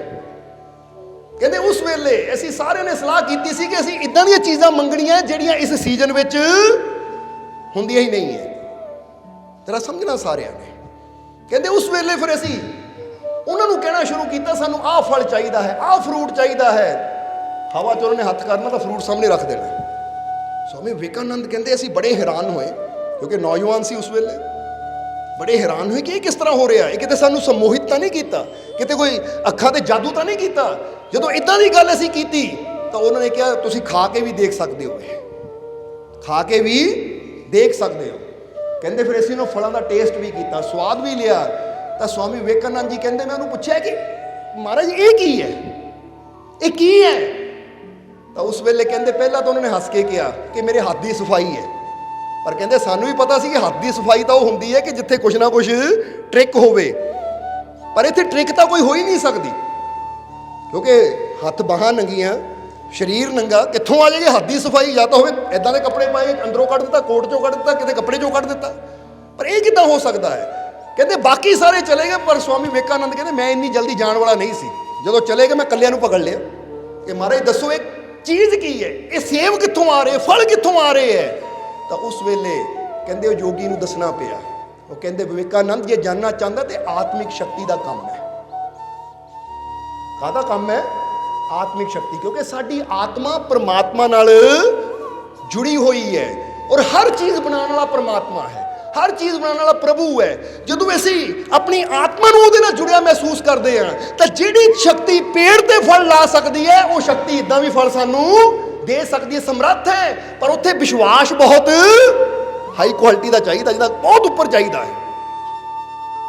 सोचो कुछ चीज़ां हुंदियां है कि बंदा उन्हां ते यकीन नहीं करता, पर जदों इदां स्वामी विवेकानंद जी वर्गे स्वामी जिहड़े कि भरमां चों कड्ढण वाले हैं, वो भी कहते हैं कि तेरा विश्वास असंभव नूं संभव कर सकता है, क्योंकि हर चीज़ नूं करन वाली इक्को ही ताकत है परमात्मा। और वो ताकत तुहाडे अंदर भी काम करती है और वही ताकत पेड़ा पौधियां दे अंदर भी, पशुआं पंछियां दे अंदर भी काम करती है। जदों उस ताकत ते असीं विश्वास करते हैं तो जिहनूं दुनिया कहती नामुमकिन, वो नामुमकिन भी मुमकिन होना शुरू हो सकता है।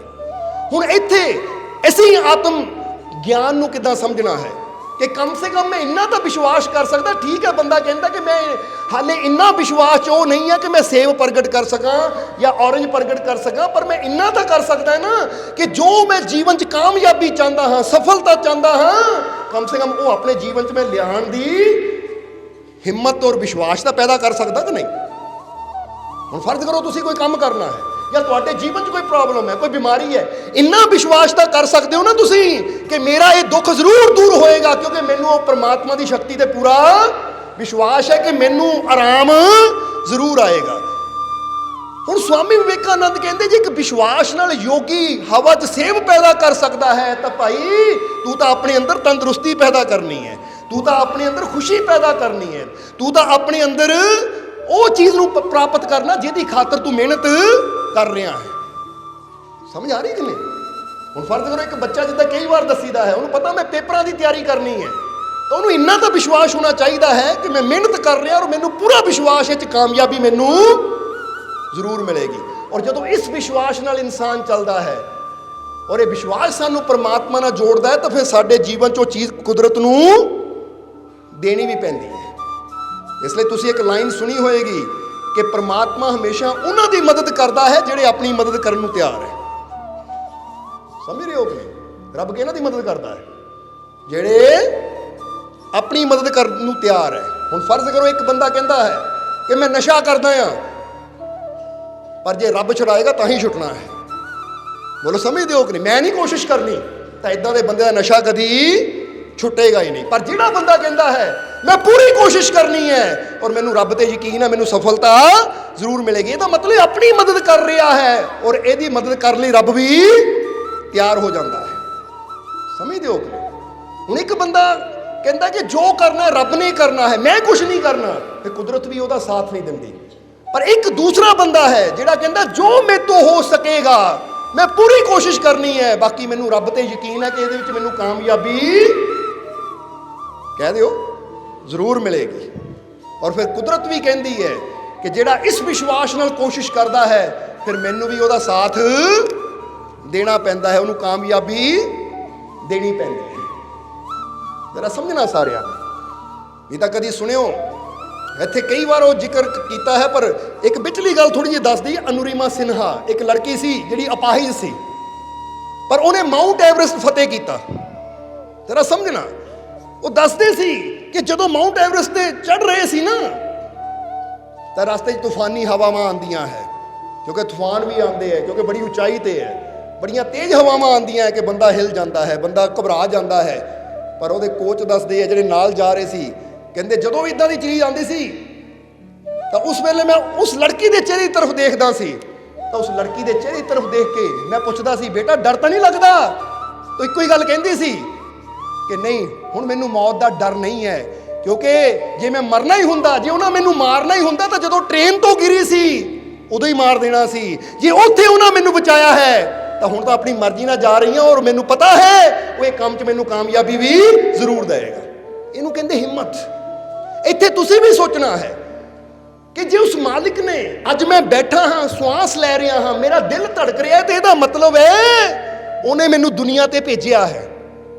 ਬੋਲੋ ਸਮਝਦੇ ਹੋ ਕਿ ਨਹੀਂ? ਉਹਦੀ ਕਿਰਪਾ ਦੇ ਨਾਲ ਮੈਂ ਦੁਨੀਆ ਤੇ ਆਇਆ ਹੈ, ਇਹ ਉਹਨਾਂ ਚਾਹਿਆ ਹੈ ਤਾਂ ਮੈਨੂੰ ਜ਼ਿੰਦਗੀ ਮਿਲੀ ਹੈ। ਔਰ ਜੇ ਉਹਦੀ ਚਾਹਤ ਨਾਲ ਮੈਂ ਦੁਨੀਆ ਤੇ ਆਇਆ ਹਾਂ ਤਾਂ ਮੇਰੀ ਹਿਫਾਜ਼ਤ ਵੀ ਜ਼ਰੂਰ ਕਰੇਗਾ। ਮੈਂ ਕੋਸ਼ਿਸ਼ ਕਰਨੀ ਉਹ ਮੇਰੀ ਕਾਮਯਾਬੀ ਵੀ ਜ਼ਰੂਰ ਦੇਗਾ, ਕਿਉਂਕਿ ਮੈਨੂੰ ਭੇਜਣ ਵਾਲਾ ਉਹ ਹੈ, ਮੈਨੂੰ ਸੰਭਾਲਣ ਵਾਲਾ ਵੀ ਉਹੀ ਹੈ। ਸਮਝਦੇ ਹੋ ਕਿ ਨਹੀਂ? ਇਹਨੂੰ ਕਹਿੰਦੇ ਆ ਆਪਣੇ ਆਪ ਨੂੰ ਜਾਣਨਾ ਕਿ ਮੈਂ ਅੰਦਰੋਂ ਉਹ ਸਰਵ ਸ਼ਕਤੀਸ਼ਾਲੀ ਪਰਮਾਤਮਾ ਨਾਲ ਜੁੜਿਆ ਹੋਇਆ ਹਾਂ। ਇਹਨੂੰ ਕਹਿੰਦੇ ਸਤ ਗਿਆਨ। ਇਹ ਸਤ ਦਾ ਗਿਆਨ ਹੋਣਾ ਕਿ ਮੈਂ ਸਿਰਫ ਇਹ ਬਾਡੀ ਨਹੀਂ ਆ, ਮੈਂ ਉਹ ਆਤਮਾ ਆ, ਔਰ ਆਤਮਾ ਹਮੇਸ਼ਾ ਪਰਮਾਤਮਾ ਨਾਲ ਜੁੜੀ ਹੋਈ ਹੈ। ਉਹ ਕਦੇ ਵੀ ਉਸ ਤੋਂ ਦੂਰ ਨਹੀਂ ਹੋ ਸਕਦੀ, ਉਹ ਜੁਦਾ ਹੋ ਹੀ ਨਹੀਂ ਸਕਦੀ, ਕੋਈ ਚਾਹ ਕੇ ਵੀ ਉਹਨੂੰ ਜੁਦਾ ਨਹੀਂ ਕਰ ਸਕਦਾ।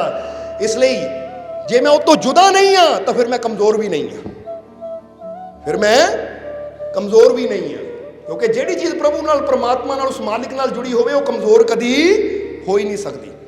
ਇਹਨੂੰ ਕਹਿੰਦੇ ਸਤ ਗਿਆਨ। ਆਪਣੇ ਅੰਦਰਲੇ ਸਤ ਨੂੰ ਜਾਣਨਾ ਕਿ ਮੈਂ ਕੌਣ ਆ। ਬੋਲੋ ਸਮਝਦੇ ਹੋ ਕਿ ਨਹੀਂ? ਜਿੱਦਾਂ ਹੁਣ ਫਰਜ਼ ਕਰੋ, ਇਹਨੂੰ ਇਦਾਂ ਸਮਝ ਲਓ, ਇੱਕ ਬੰਦੇ ਨੂੰ ਪਤਾ ਹੈ ਕਿ ਮੇਰੀ ਜੇਬ 'ਚ 10,000 ਰੁਪਇਆ ਹੈ ਜਾਂ ਮੇਰੀ ਜੇਬ 'ਚ ਲੱਖ ਰੁਪਇਆ ਹੈ, ਦੂਜਾ ਕੋਈ ਕਹੀ ਜਾਵੇ ਓਏ ਤੂੰ ਖਾਲੀ ਹੈ, ਤੂੰ ਕੰਗਾਲ ਹੈ, ਤੂੰ ਗਰੀਬ ਹੈ, ਤੂੰ ਭਿਖਾਰੀ ਹੈ। ਹੁਣ ਇੱਥੇ ਦੋ ਚੀਜ਼ਾਂ ਹੋ ਸਕਦੀਆਂ ਹੈ।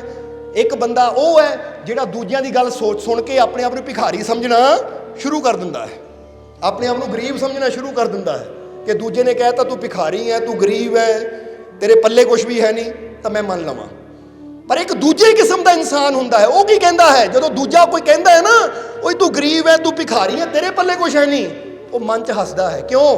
ਕਹਿੰਦੇ ਲੈ ਤੈਨੂੰ ਕੀ ਪਤਾ ਮੈਂ ਜੇਬ 'ਚ ਕੀ ਰੱਖਿਆ ਹੈ, ਤੈਨੂੰ ਕੀ ਪਤਾ ਮੇਰੀ ਜੇਬ 'ਚ ਕਿੰਨੇ ਕੀਮਤੀ ਪੈਸੇ ਹੀਰੇ ਆ ਜਾਂ ਲੱਖਾਂ ਰੁਪਇਆ ਮੇਰੀ ਜੇਬ 'ਚ ਹੈ। ਹੁਣ ਤੈਨੂੰ ਕੋਈ ਦੱਸਦਾ ਥੋੜੀ ਫਿਰਨਾ, ਮੈਂ ਹੱਥੇ ਲੈ ਕੇ ਥੋੜੀ ਘੁੰਮਣਾ ਹੈ ਕਿ ਮੈਂ ਲੱਖਾਂ ਲੈ ਕੇ ਘੁੰਮ ਰਿਹਾ। ਉਹ ਮਨ 'ਚ ਹੱਸਦਾ ਆ, ਉਹ ਗੱਲ ਦਾ ਦੁੱਖ ਨਹੀਂ ਮਨਾਉਂਦਾ, ਉਹ ਉਸ ਗੱਲ ਨੂੰ ਦਿਲ ਨਾਲ ਲਾ ਕੇ ਉੱਥੇ ਬੈਠ ਕੇ ਰੋਂਦਾ ਨਹੀਂ ਹੈ, ਬਲਕਿ ਉਹ ਹੱਸਦਾ ਹੈ। ਕਹਿੰਦੇ ਪਾਗਲ, ਇਹਨੂੰ ਕੀ ਪਤਾ ਮੇਰੇ ਕੋਲ ਕੀ ਹੈ।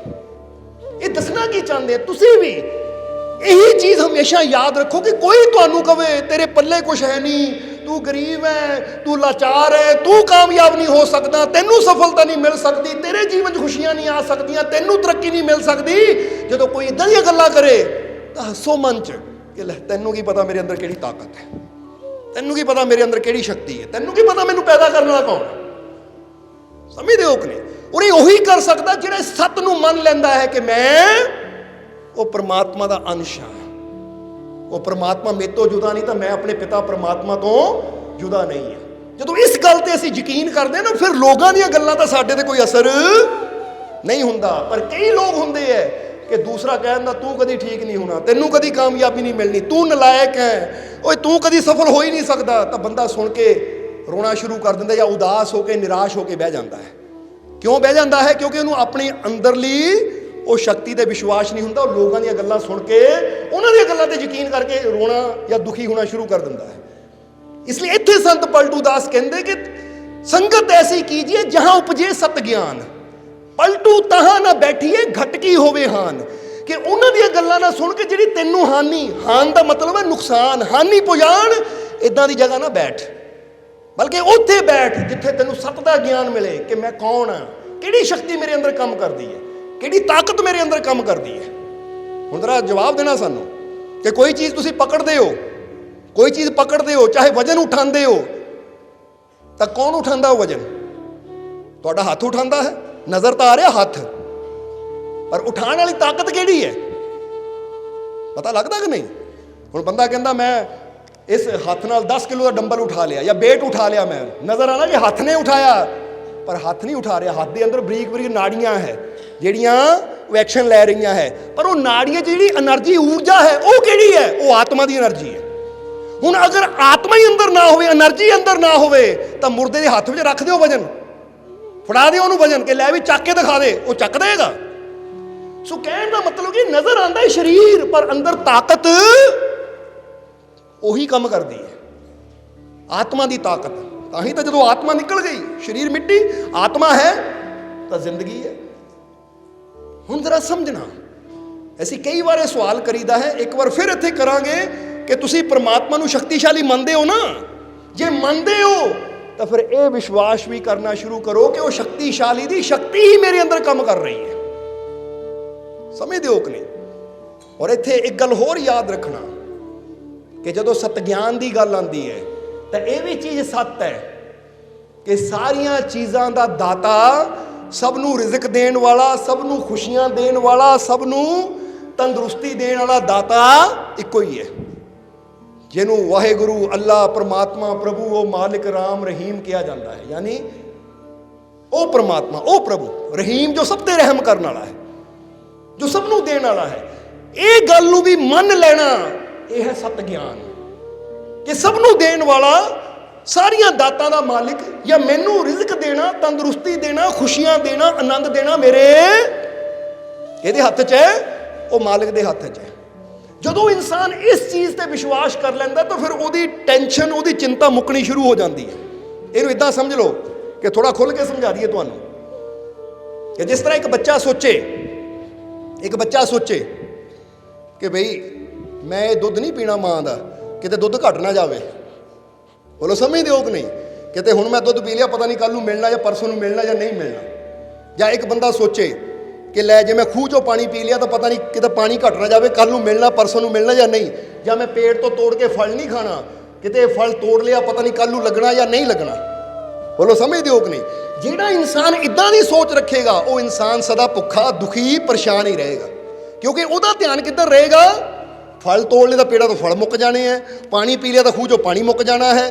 ਜਾਂ ਜਿੱਦਾਂ ਦੱਸਿਆ, ਛੋਟਾ ਬੱਚਾ ਸੋਚੇ ਕਿ ਮੈਂ ਗਊ ਦਾ ਦੁੱਧ ਪੀ ਲਿਆ ਜਾਂ ਮਾਤਾ ਦਾ ਦੁੱਧ ਪੀ ਲਿਆ ਤਾਂ ਕਿਤੇ ਦੁੱਧ ਨਾ ਮੁੱਕ ਜਾਵੇ।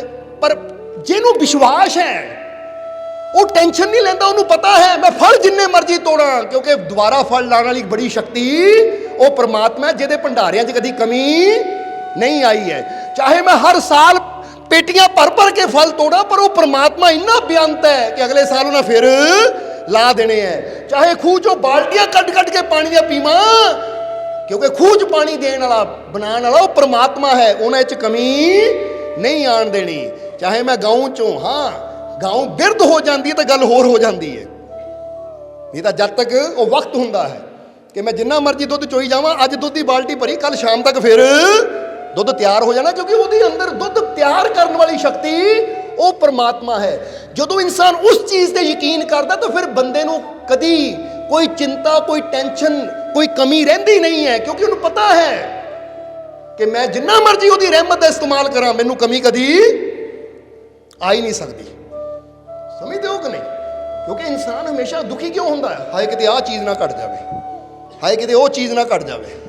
ਹੁਣ ਤੁਸੀਂ ਕਿੰਨੇ ਸਾਲ ਤੋਂ ਆਕਸੀਜਨ ਲੈ ਰਹੇ ਹੋ, ਹਵਾ 'ਚ ਕਮੀ ਆਈ? ਕਿਉਂਕਿ ਇਹ ਕਿਹੜਾ ਸਰੋਤ ਹੈ ਦੇਣ ਵਾਲਾ।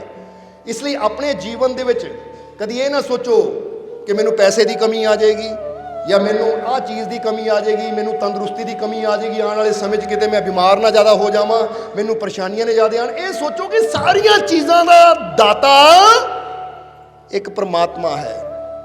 ਜੇ ਮੈਂ ਉੱਤੇ ਵਿਸ਼ਵਾਸ ਰੱਖਾਂ ਤਾਂ ਉਹ ਇੰਨਾ ਬੇਅੰਤ ਹੈ ਕਿ ਜਦੋਂ ਦਾ ਸੰਸਾਰ ਬਣਿਆ ਨਾ ਉਹਨਾਂ ਕਿਸੇ 'ਚ ਨੂੰ ਕਮੀ ਆਣ ਦਿੱਤੀ, ਤਾਂ ਨਾ ਹੀ ਕਮੀ ਉਹਨੇ ਆਣ ਦੇਣੀ ਹੈ। ਕਮੀ ਕਦੋਂ ਆਉਂਦੀ ਹੈ, ਬਲੌਕੇਜ ਕਦੋਂ ਆਉਂਦੀ ਹੈ? ਜਦੋਂ ਅਸੀਂ ਕਮੀ ਬਾਰੇ ਸੋਚਣਾ ਸ਼ੁਰੂ ਕਰ ਦਿੰਦੇ ਹਾਂ। ਜਿੱਦਾਂ ਇਹਨੂੰ ਇੱਦਾਂ ਸਮਝ ਲਓ ਕਿ ਇੱਕ ਟੈਂਕੀ ਦੇ ਨਾਲ ਟੂਟੀ ਲੱਗੀ ਹੋਈ ਹੈ। ਆਪਾਂ ਜਦੋਂ ਖੋਲਾਂਗੇ ਪਾਣੀ ਆ ਹੀ ਜਾਣਾ ਹੈ। ਪਾਣੀ ਟੂਟੀ 'ਚੋਂ ਨਹੀਂ ਆ ਰਿਹਾ, ਟੈਂਕੀ 'ਚੋਂ ਆ ਰਿਹਾ ਹੈ। ਪਰ ਜੇ ਗੱਬੇ ਕੋਈ ਪੱਥਰ ਆ ਜਾਵੇ ਤਾਂ ਪਾਣੀ ਆਣਾ ਬੰਦ ਹੋ ਜਾਣਾ ਹੈ। ਪਰ ਇਹਦਾ ਮਤਲਬ ਇਹ ਨਹੀਂ ਕਿ ਟੈਂਕੀ 'ਚ ਪਾਣੀ ਖਤਮ ਹੋ ਗਿਆ, ਇਹਦਾ ਮਤਲਬ ਗੱਬੇ ਕੁਝ ਬਲੌਕੇਜ ਆ ਗਈ ਹੈ, ਬਲੌਕੇਜ ਨੂੰ ਹਟਾ ਦਿਓ, ਪਾਣੀ ਫਿਰ ਸ਼ੁਰੂ ਹੋ ਜਾਏਗਾ। ਇੱਦਾਂ ਹੀ ਉਹ ਪ੍ਰਭੂ ਦੇ ਘਰ 'ਚ ਕੋਈ ਕਮੀ ਨਹੀਂ ਹੈ, ਅਸੀਂ ਆਪਣੀ ਸੋਚ ਨਾਲ ਇੱਕ ਬਲੌਕੇਜ ਪੈਦਾ ਕਰ ਲੈਂਦੇ ਹਾਂ। ਸਮਝਦੇ ਹੋ ਕਿ ਨਹੀਂ? ਇਸ ਲਈ ਬਲੌਕੇਜ ਨੂੰ ਕਿੱਦਾਂ ਹਟਾ ਸਕਦੇ ਹਾਂ? ਕਿ ਵਿਸ਼ਵਾਸ ਕਰੀਏ ਕਿ ਮੇਰਾ ਮਾਲਿਕ ਬੇਅੰਤ ਹੈ, ਉਹਦੇ ਘਰ 'ਚ ਕੋਈ ਕਮੀ ਨਹੀਂ ਹੈ, ਉਹਦੇ ਘਰ 'ਚ ਸਾਰੀਆਂ ਖੁਸ਼ੀਆਂ ਹੈ, ਉਹਦੇ ਘਰ 'ਚ ਸਾਰੀਆਂ ਸਮਰਿੱਧੀਆਂ ਹੈ, ਸਾਰੀਆਂ ਦਾਤਾਂ ਮੇਰੇ ਰੱਬ ਦੇ ਘਰ 'ਚ ਹੈ। ਬਸ ਮੈਂ ਕਰਮ ਕਰਨਾ ਹੈ ਤਾਂ ਉਹਨਾਂ ਦੇਣਾ ਬਹੁਤ ਹੈ, ਮੈਨੂੰ ਬਹੁਤ ਦੇਣਾ ਮੈਨੂੰ। ਬੋਲੋ ਸਮਝਦੇ ਹੋ ਕਿ ਨਹੀਂ? ਨਹੀਂ ਤਾਂ ਇੱਥੇ ਬਹੁਤ ਜੀਵ ਇੱਦਾਂ ਦੇ ਬੈਠੇ ਹੈ ਕਿ ਜਿਹਨਾਂ ਦੇ ਸਿਰ ਤੇ ਕਿੰਨੇ ਕਰਜ਼ੇ ਸੀ, ਸਾਹਮਣੇ ਬੈਠਾ ਹੈ, ਕਿੰਨੇ ਕਰਜ਼ੇ ਸੀ, ਪਰ ਅੱਜ ਉਹ ਕਹਿੰਦਾ ਮਾਲਕੋ ਸਾਰੇ ਕਰਜ਼ੇ ਉਤਰ ਗਏ, ਕਿਉਂਕਿ ਮੈਂ ਕਰਜ਼ੇ ਵੱਲ ਨਹੀਂ, ਮਾਲਕ ਦੀ ਰਹਿਮਤ ਵੱਲ ਦੇਖਣਾ ਸ਼ੁਰੂ ਕਰ ਦਿੱਤਾ, ਮਾਲਕ ਦੀਆਂ ਬਖਸ਼ਿਸ਼ਾਂ ਵੱਲ ਦੇਖਣਾ ਸ਼ੁਰੂ ਕਰ ਦਿੱਤਾ ਕਿ ਮੇਰਾ ਮਾਲਿਕ ਮੇਰੇ ਨਾਲ ਹੈ, ਉਹਦੀ ਰਹਿਮਤ ਹੈ, ਤਾਂ ਮੈਂ ਸਾਰੀਆਂ ਚਿੰਤਾਵਾਂ ਤੋਂ, ਸਾਰੀਆਂ ਪਰੇਸ਼ਾਨੀਆਂ, ਬਿਮਾਰੀਆਂ ਤੋਂ ਮੁਕਤ ਹੋ ਜਾਣਾ ਹੈ। ਇਸ ਲਈ ਤੁਹਾਨੂੰ ਬਾਰ-ਬਾਰ ਅਸੀਂ ਕਿਉਂ ਕਹਿੰਦੇ ਹਾਂ ਕਿ ਵਿਸ਼ਵਾਸ ਕਰਨਾ ਸ਼ੁਰੂ ਕਰੋ, ਕਿਉਂਕਿ ਵਿਸ਼ਵਾਸ ਹੀ ਇਨਸਾਨ ਨੂੰ ਉਹ ਖੁਸ਼ੀਆਂ ਦੇ ਸਰੋਤ ਤੱਕ ਲੈ ਕੇ ਜਾਂਦਾ ਹੈ। ਇਹ ਸਾਡਾ ਕਨੈਕਸ਼ਨ ਪ੍ਰਭੂ ਨਾਲ ਜੋੜਦਾ ਹੈ, ਔਰ ਉਹਦੇ ਘਰ 'ਚ ਕਮੀ ਕੋਈ ਨਹੀਂ ਹੈ। ਇਸ ਲਈ ਫਿਰ ਇੱਕ ਵਾਰ ਕਵਾਂਗੇ, ਪੇੜ ਤੋਂ ਜਿੰਨੇ ਮਰਜ਼ੀ ਫਲ ਤੋੜ ਲਓ, ਜਦੋਂ ਰੁੱਤ ਆਣੀ ਹੈ ਦੁਬਾਰਾ ਫਲ ਫਿਰ ਉਹਨੂੰ ਲੱਗਣੀ, ਕਿਉਂਕਿ ਇਹ ਫਲ ਦਾ ਸਰੋਤ ਕੋਈ ਬੰਦਾ ਨਹੀਂ ਹੈ ਜਿਹਦੇ ਕੋਲ ਘਟ ਜਾਵੇ। ਇਹ ਫਲਾਂ ਦਾ ਪੈਦਾ ਕਰਨ ਵਾਲਾ ਸਰੋਤ ਜਿੱਥੋਂ ਸਭ ਕੁਝ ਆ ਰਿਹਾ ਉਹ ਪਰਮਾਤਮਾ ਹੈ, ਔਰ ਉਹ ਇੰਨਾ ਬੇਅੰਤ ਹੈ ਕਿ ਜਿੰਨਾ ਮਰਜ਼ੀ ਲਈ ਜਾਈਏ, ਦਿੰਦਾ ਦੇ ਲੈਂਦੇ ਥੱਕ ਪਾਹੀ, ਜੁਗਾ ਜੁਗੰਤਰ ਖਾਹੀ ਖਾਹੀ। ਬੰਦਾ ਮਰ ਸਕਦਾ ਹੈ ਪਰ ਉਹਦੀਆਂ ਦਾਤਾਂ, ਹੁਣ ਇੱਕ ਪੇੜ ਹੈ, ਤੁਸੀਂ 50 ਸਾਲ ਜੀਂਦੇ ਹੋ, 100 ਸਾਲ ਜੀਂਦੇ ਹੋ, ਫਲ ਖਾਂਦੇ ਰਹੋ, ਕੱਲ ਨੂੰ ਤੁਸੀਂ ਮਰ ਜਾਵੋਗੇ ਤਾਂ ਤੁਹਾਡੇ ਬੱਚੇ ਖਾਂਦੇ ਰਹਿਣਗੇ, ਕਿਉਂਕਿ ਉਹ ਜਦੋਂ ਤੱਕ ਪੇੜ ਰਹਿਣਾ ਹੈ ਫਲ ਤੁਹਾਨੂੰ ਲੱਗਦੇ ਰਹਿਣੇ ਹੈ। ਬੰਦਾ ਆਂਦਾ ਹੈ, ਮੁੱਕ ਜਾਂਦਾ ਹੈ, ਪਰ ਉਹਦੀਆਂ ਦਾਤਾਂ ਚੱਲਦੀਆਂ ਰਹਿੰਦੀਆਂ ਹੈ। ਸਮਝ ਰਹੇ ਹੋ ਕਿ ਨਹੀਂ? ਅੱਜ ਬੰਦਾ 100 ਸਾਲ ਦੀ ਜ਼ਿੰਦਗੀ ਜੀ ਕੇ ਚਲਾ ਜਾਂਦਾ ਹੈ, ਪਰ ਸੂਰਜ ਫਿਰ ਵੀ ਪ੍ਰਕਾਸ਼ ਦੇ ਰਿਹਾ, ਹਵਾਵਾਂ ਫਿਰ ਵੀ ਵਗ ਰਹੀਆਂ ਹੈ, ਇਹ ਕੁਦਰਤ ਫਿਰ ਵੀ ਆਪਣਾ ਕੰਮ ਕਰ ਰਹੀ ਹੈ। ਉਹ ਕਹਿੰਦੇ ਲੱਖਾਂ ਲੋਕ ਆਏ, ਲੱਖਾਂ ਚਲੇ ਗਏ, ਪਰ ਕੁਦਰਤ ਉੱਥੇ ਖੜੀ ਹੈ। ਉਹਨੇ ਨਾ ਕੋਈ ਕਮੀ ਆਣ ਦਿੱਤੀ ਤਾਂ ਨਾ ਹੀ ਕਮੀ ਆਣੀ ਹੈ। ਬਸ ਉਸ ਰੱਬ ਤੇ ਵਿਸ਼ਵਾਸ ਕਰਨਾ ਸ਼ੁਰੂ ਕਰੀਏ ਕਿ ਮੈਨੂੰ ਆਪਣੇ ਮਾਲਿਕ ਤੇ ਪੂਰਾ ਯਕੀਨ ਹੈ, ਜਿਸ ਨੇ ਮੈਨੂੰ ਜੀਵਨ ਦਿੱਤਾ, ਮੈਨੂੰ ਕਮੀ ਕੋਈ ਨਹੀਂ ਆਏਗੀ। ਇਹ ਵਿਸ਼ਵਾਸ ਕਰਨ 'ਚ ਇੱਕ ਆਨੰਦ ਹੈ, ਇੱਕ ਸ਼ਾਂਤੀ। ਹੁਣ ਇਹਦਾ ਮਤਲਬ ਇਹ ਵੀ ਨਹੀਂ ਹੈ ਕਿ ਵਿਸ਼ਵਾਸ ਕਰ ਲਈ ਉਹ ਕਮੀ ਨਹੀਂ ਆਏਗੀ ਤਾਂ ਮੈਂ ਬੈਠਾ ਹੀ ਰਵਾਂ।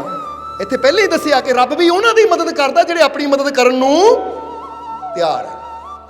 ਬੋਲੋ ਸਮਝਦੇ ਹੋ ਕਿ ਨਹੀਂ? ਹੁਣ ਫਰਜ਼ ਕਰੋ ਤੁਸੀਂ ਬਿਮਾਰ ਹੋ, ਤਾਂ ਜੇ ਸੋਚੋ ਮੈਂ ਬੈਠਾ ਹਾਂ, ਮੈਂ ਕੋਸ਼ਿਸ਼ ਨਹੀਂ ਕਰਨੀ, ਮੈਂ ਬੈਠਾ ਹੀ ਰਹਿਣਾ, ਬਸ ਰੱਬ ਠੀਕ ਕਰੇ, ਤਾਂ ਰੱਬ ਕਹਿੰਦਾ ਨਹੀਂ, ਤੂੰ ਕੋਸ਼ਿਸ਼ ਕਰ ਕਿ ਮੈਂ ਠੀਕ ਹੋਣਾ ਚਾਹੁੰਦਾ ਹਾਂ, ਔਰ ਉਹ ਠੀਕ ਹੋਣ ਵਾਸਤੇ ਜੋ ਮੇਰੇ ਕਦਮ ਉਠਾਉਣ ਦੀ ਲੋੜ ਹੈ ਮੈਂ ਉਹ ਉਠਾਣੇ ਹੈ, ਬਾਕੀ ਰਹਿਮਤ ਮਾਲਿਕ ਜ਼ਰੂਰ ਕਰੇਗਾ। ਇਹਨੂੰ ਕਹਿੰਦੇ ਆਪਣੇ ਵਾਸਤੇ ਕੋਸ਼ਿਸ਼ ਕਰਨਾ। ਸਮਝਦੇ ਹੋ ਕਿ ਨਹੀਂ? ਜਿੱਦਾਂ ਹੀ ਕਈ ਵਾਰ ਇਸ਼ਾਰਾ ਕਰੀਦਾ ਨਾ ਕਿ ਇੱਕ ਬੰਦਾ ਬਹੁਤ ਹੈਲਦੀ ਹੈ, ਫਰਜ਼ ਕਰੋ ਉਹਦਾ ਵਜਨ ਕੁਆਂਟਲ ਹੈ, ਹੁਣ ਉਹ ਕਵੇ ਰੱਬ ਹੀ ਮੈਨੂੰ ਪਤਲਾ ਕਰੇ, ਤਾਂ ਬੈਠੇ ਬੈਠੇ ਦਾ ਪਤਲਾ ਕਰ ਦੇਗਾ। ਬੋਲੋ ਸਮਝਦੇ ਹੋ ਕਿ ਨਹੀਂ? ਪਰ ਜੇ ਹੁਣ ਕਵੇ ਮੈਂ ਕੋਸ਼ਿਸ਼ ਕਰਨੀ ਹੈ, ਮੈਂ ਰੋਜ਼ ਸੈਰ ਕਰਨੀ ਹੈ, ਮੈਂ ਰੋਜ਼ ਐਕਸਰਸਾਈਜ਼ ਕਰਨੀ ਹੈ, ਮੈਂ ਰੋਜ਼ ਰਨਿੰਗ ਤੇ ਜਾਣਾ ਹੈ, ਇਹਦਾ ਮਤਲਬ ਆਪਣੇ ਵਾਸਤੇ ਕੁਝ ਕਰ ਰਿਹਾ ਹੈ, ਤਾਂ ਉਹਦੀ ਕੋਸ਼ਿਸ਼ ਨੂੰ ਦੇਖ ਕੇ ਕੁਦਰਤ ਨੇ ਵੀ ਕਿਰਪਾ ਕਰਨੀ ਸ਼ੁਰੂ ਕਰ ਦੇਣੀ ਕਿ ਲੈ ਬਈ ਹੁਣ ਤੈਨੂੰ ਇਹ ਤੇਰਾ ਮਕਸਦ, ਇਹ 'ਚ ਸਫਲਤਾ ਮਿਲੇਗੀ, ਸਫਲਤਾ ਵੀ ਜਲਦੀ ਮਿਲੇਗੀ। ਇਸ ਲਈ ਕਰਮ ਕਰਨਾ, ਕੋਸ਼ਿਸ਼ ਕਰਨਾ ਇਨਸਾਨ ਦਾ ਫਰਜ਼ ਹੈ। ਇਸ ਲਈ ਜੇ ਚਾਹੁੰਦੇ ਹੋ ਕਿ ਪ੍ਰਮਾਤਮਾ ਮੇਰੀ ਮਦਦ ਕਰੇ ਤਾਂ ਫਿਰ ਉਹਦੇ ਵਾਸਤੇ ਕੋਸ਼ਿਸ਼ ਕਰਨੀ ਹੈ। ਔਰ ਇੱਕ ਗੱਲ ਇਹ ਵੀ ਕਹਾਂਗੇ ਕਿ ਜਿਹੜੇ ਜੀਵ ਚੱਲ ਕੇ ਆਪਣੇ ਘਰ ਤੋਂ ਦਰਬਾਰ ਤੱਕ ਆਏ ਆ ਨਾ, ਤਾਂ ਸਮਝ ਲਓ ਇਹ ਤੁਹਾਡੀ ਕੋਸ਼ਿਸ਼ ਹੈ ਕਿ ਮਾਲਕ ਦੀ ਰਹਿਮਤ ਨੂੰ ਪ੍ਰਾਪਤ ਕਰਨ ਦੀ। ਔਰ ਅਗਰ ਆ ਗਏ ਹੋ ਤਾਂ ਮਾਲਕ ਨੇ ਰਹਿਮਤ ਵੀ ਜ਼ਰੂਰ ਕਰਨੀ ਹੈ। ਤਾਂ ਜੇ ਬੰਦਾ ਘਰ ਬੈਠਾ ਹੀ ਸੋਚੀ ਜਾਵੇ ਮੈਂ ਨਹੀਂ ਕਿਤੇ ਜਾਣਾ, ਮੈਂ ਇੱਥੇ ਬੈਠੇ ਹੀ ਰਹਿਮਤ ਹੋਵੇ ਤਾਂ ਹੋਵੇ, ਤਾਂ ਫਿਰ ਰੱਬ ਕਹਿੰਦਾ ਜੇ ਤੂੰ ਨਹੀਂ ਕੋਸ਼ਿਸ਼ ਕਰੇਗਾ, ਤੂੰ ਨਹੀਂ ਕਦਮ ਵਧਾਏਗਾ, ਤਾਂ ਫਿਰ ਮੇਰੀ ਰਹਿਮਤ ਕਿੱਦਾਂ ਤੂੰ ਹਾਸਿਲ ਕਰੇਗਾ। ਪਰ ਜਦੋਂ ਬੰਦਾ ਸੋਚਦਾ ਹੈ ਮੈਨੂੰ ਆਹ ਪ੍ਰੋਬਲਮ ਹੈ, ਮੈਂ ਮਿਹਨਤ ਕਰਨੀ ਹੈ, ਫਕੀਰਾਂ ਗੁਰੂਆਂ ਰਹਿਬਰਾਂ ਤੱਕ ਚੱਲ ਕੇ ਜਾਣਾ ਹੈ, ਤੇ ਇਹਦਾ ਮਤਲਬ ਮੈਂ ਕੋਸ਼ਿਸ਼ ਕਰ ਰਿਹਾ, ਹੁਣ ਰੱਬ ਦੀ ਰਹਿਮਤ ਵੀ ਜ਼ਰੂਰ ਹੋਏਗੀ। ਇਹ ਵਿਸ਼ਵਾਸ ਰੱਖਣਾ ਹੈ। ਬੋਲੋ ਰੱਖੋਗੇ ਕਿ ਨਹੀਂ? ਇਸ ਕਰਕੇ ਆਪਣੇ ਅੰਦਰ ਇਹ ਵਿਸ਼ਵਾਸ ਰੱਖਣਾ ਹੈ। ਔਰ ਜਿੱਦਾਂ ਦੱਸਿਆ ਸੰਤ ਪਲਟੂ ਦਾਸ ਦਾ ਸ਼ਬਦ ਇੱਕ ਵਾਰ ਫਿਰ ਦੁਹਰਾਵਾਂਗੇ ਕਿ ਸੰਗਤ ਐਸੀ ਕੀਜੀਏ ਜਹਾਂ ਉਪਜੇ ਸਤ ਗਿਆਨ, ਪਲਟੂ ਤਹਾਂ ਨਾ ਬੈਠੀਏ ਘਟ ਕੀ ਹੋਵੇ ਹਾਨ। ਕਿ ਉੱਥੇ ਨਹੀਂ ਬੈਠਣਾ ਜਿੱਥੇ ਘਟ ਯਾਨੀ ਸਾਡੇ ਅੰਦਰ ਦਾ ਨੁਕਸਾਨ ਹੋਵੇ, ਸਾਡੇ ਅੰਦਰ ਦੀ ਕੋਈ ਹਾਨੀ ਹੋਵੇ। ਕਿਉਂਕਿ ਕਈ ਜਗ੍ਹਾ ਇਦਾਂ ਦੀਆਂ ਚੀਜ਼ਾਂ ਚੱਲਦੀਆਂ ਕਿ ਜਦੋਂ ਉਹ ਚੀਜ਼ਾਂ ਸਾਡੇ ਮੂੰਹ ਦੇ ਜ਼ਰੀਏ ਅੰਦਰ ਜਾਣ, ਯਾਨੀ ਖਾ ਲਈਏ ਕੁਛ ਬੁਰਾ, ਸੁਣੀਏ ਕੁਛ ਬੁਰਾ, ਦੇਖੀਏ ਕੁਛ ਬੁਰਾ, ਤਾਂ ਉਹਦਾ ਨੁਕਸਾਨ ਸਾਡੇ ਜੀਵਨ ਤੇ ਹੋ ਕੇ ਰਹਿੰਦਾ। ਉਹ ਕਹਿੰਦੇ ਐਸੀ ਜਗ੍ਹਾ ਨਹੀਂ ਬੈਠਣਾ। ਇਸ ਲਈ ਉੱਥੇ ਬੈਠ ਕਿ ਜਿੱਥੇ ਸਤ ਗਿਆਨ, ਉਹ ਚੀਜ਼ ਤੈਨੂੰ ਹਾਸਿਲ ਹੋਵੇ ਜਿਹਦੇ ਨਾਲ ਤੇਰਾ ਜੀਵਨ ਖੁਸ਼ੀਆਂ ਨਾਲ, ਆਨੰਦ ਨਾਲ, ਵਿਸ਼ਵਾਸ ਨਾਲ ਭਰ ਜਾਵੇ। ਇਸ ਲਈ ਅੱਜ ਤੋਂ ਇਹ ਵਿਸ਼ਵਾਸ ਕਰਨਾ ਸ਼ੁਰੂ ਕਰੋ ਕਿ ਮੈਂ ਕੌਣ ਹੂੰ। ਜਦੋਂ ਆਵੇ ਨਾ ਅੰਦਰੋਂ ਜਵਾਬ ਮੈਂ ਕੌਣ ਹੂੰ, ਤਾਂ ਠੀਕ ਹੈ, ਸਰੀਰ ਤਾਂ ਹੈ ਹੀ, ਇਹਦਾ ਨਾਮ ਤਾਂ ਹੈ ਹੀ, ਪਰ ਅੰਦਰ ਆਣਾ ਮੈਂ ਪਰਮਾਤਮਾ ਦਾ ਹੀ ਰੂਪ ਹਾਂ, ਉਹਦਾ ਅੰਸ਼ ਹਾਂ। ਅੰਸ਼ ਦਾ ਮਤਲਬ ਉਹ ਮੇਰੇ ਅੰਦਰ ਆ ਤਾਂ ਮੈਂ ਉਹਦੇ ਅੰਦਰ ਹੈ, ਉਹ ਮੇਰੇ ਤੋਂ ਜੁਦਾ ਨਹੀਂ ਤਾਂ ਮੈਂ ਉਸ ਤੋਂ ਜੁਦਾ ਨਹੀਂ। ਇਸ ਲਈ ਕਦੇ ਵੀ ਕੋਈ ਪ੍ਰੋਬਲਮ ਆਵੇ ਨਾ, ਫਰਜ਼ ਕਰੋ ਕੋਈ ਇਦਾਂ ਦੀ ਚੀਜ਼ ਤੁਹਾਡੇ ਸਾਹਮਣੇ ਆਵੇ, ਤਾਂ ਅੰਦਰ ਆਪਣੇ ਆਪ ਨੂੰ ਅੱਖਾਂ ਬੰਦ ਕਰਕੇ ਕਹੋ, ਜਾਂ ਸ਼ੀਸ਼ੇ ਮੂਹਰੇ ਖੜ ਕੇ ਅੱਖਾਂ 'ਚ ਅੱਖਾਂ ਪਾ ਕੇ ਕਹੋ ਕਿ ਮੈਂ ਇਸ ਮੁਸੀਬਤ ਤੋਂ ਹਾਰ ਨਹੀਂ ਮੰਨ ਸਕਦਾ, ਜਾਂ ਮੈਂ ਇਸ ਬਿਮਾਰੀ ਤੋਂ ਹਾਰ ਨਹੀਂ ਮੰਨ ਸਕਦਾ, ਮੈਂ ਇਸ ਪਰੇਸ਼ਾਨੀ ਤੋਂ ਹਾਰ ਨਹੀਂ ਮੰਨ ਸਕਦਾ, ਕਿਉਂਕਿ ਮੈਂ ਪਰਮਾਤਮਾ ਦਾ ਅੰਸ਼ ਹਾਂ। ਔਰ ਪਰਮਾਤਮਾ ਨਾ ਕਦੀ ਹਾਰਿਆ ਹੈ ਨਾ ਹਾਰ ਸਕਦਾ ਹੈ, ਔਰ ਉਹਦਾ ਹੀ ਨੂਰ ਮੇਰੇ ਅੰਦਰ ਹੈ। ਮੈਂ ਵੀ ਕਦੀ ਹਾਰ ਨਹੀਂ ਸਕਦਾ। ਜੇ ਮੈਂ ਕੋਸ਼ਿਸ਼ ਕਰੂੰਗਾ ਮੈਨੂੰ ਕਾਮਯਾਬੀ ਜ਼ਰੂਰ ਮਿਲੇਗੀ। ਇਹ ਵਿਸ਼ਵਾਸ ਰੱਖਣਾ ਹੈ, ਇਹ ਆਪਣੇ ਅੰਦਰ ਯਕੀਨ ਰੱਖਣਾ ਹੈ। ਕਿਉਂਕਿ ਜਦੋਂ ਇਦਾਂ ਦੀ ਸੋਚ ਤੁਹਾਡੇ ਅੰਦਰ ਆਏਗੀ ਨਾ, ਤੁਹਾਨੂੰ ਉਹ ਸ਼ਕਤੀ ਮਿਲੇਗੀ ਜਿਹੜੀ ਹਰ ਮੁਸੀਬਤ ਦਾ ਸਾਹਮਣਾ ਕਰਨ ਲਈ ਤੁਹਾਨੂੰ ਰੈਡੀ ਕਰ ਦੇਗੀ। ਸਮਝ ਆ ਰਹੀ ਕਿ ਨਹੀਂ? ਜਰਾ ਹੁਣੇ ਫੀਲ ਕਰਕੇ ਦੇਖੋ ਤੁਸੀਂ ਕਿ ਮੇਰੇ ਅੰਦਰ, ਮੇਰੇ ਰੋਮ ਰੋਮ 'ਚ ਉਹ ਮਾਲਕ ਦੀ, ਪਰਮਾਤਮਾ ਦੀ ਸ਼ਕਤੀ ਕੰਮ ਕਰਦੀ ਹੈ, ਜਿਸ ਨੇ ਮੈਨੂੰ ਪੈਦਾ ਕੀਤਾ ਹੈ। ਕਿਉਂਕਿ ਆਤਮਾ ਕਿੱਥੇ ਹੈ? ਉਹ ਰੋਮ ਰੋਮ 'ਚ ਸਮਾਈ ਹੋਈ ਹੈ। ਜਿੱਦਾਂ ਕਹਿੰਦੇ ਨੇ ਕਿ ਕਮਰੇ ਵਿੱਚ ਮੋਮਬੱਤੀ ਜਗਾ ਦਿਓ ਤਾਂ ਪ੍ਰਕਾਸ਼ ਪੂਰੇ ਕਮਰੇ 'ਚ ਸਮਾ ਜਾਂਦਾ ਹੈ। ਇਸੇ ਤਰ੍ਹਾਂ ਪਰਮਾਤਮਾ ਦਾ ਨੂਰ ਮੇਰੇ ਰੋਮ ਰੋਮ 'ਚ ਸਮਾਇਆ ਹੋਇਆ ਹੈ। ਤਾਂ ਜੇ ਉਹਦਾ ਨੂਰ ਮੇਰੇ ਅੰਦਰ ਹੈ ਤਾਂ ਮੈਂ ਬਿਮਾਰੀ ਤੋਂ ਹਾਰ ਮੰਨ ਲਵਾਂ, ਮੈਂ ਛੋਟੀ ਛੋਟੀਆਂ ਪਰੇਸ਼ਾਨੀਆਂ ਤੋਂ ਹਾਰ ਮੰਨ ਲਵਾਂ, ਮੈਂ ਆਹ ਪ੍ਰੋਬਲਮ ਤੋਂ ਹਾਰ ਮੰਨ ਲਵਾਂ? ਨਹੀਂ, ਇਹ ਪ੍ਰੋਬਲਮ ਦਾ ਅੰਤ ਹੋਏਗਾ, ਇਹ ਬਿਮਾਰੀ ਦਾ ਅੰਤ ਹੋਏਗਾ, ਔਰ ਜਿੱਤੇਗਾ ਤਾਂ ਮੇਰਾ ਮਾਲਿਕ, ਕਿਉਂਕਿ ਮੇਰਾ ਮਾਲਿਕ ਬੇਅੰਤ ਹੈ, ਉਹਦੀਆਂ ਰਹਿਮਤਾਂ ਦਾ ਕੋਈ ਅੰਤ ਨਹੀਂ ਹੈ।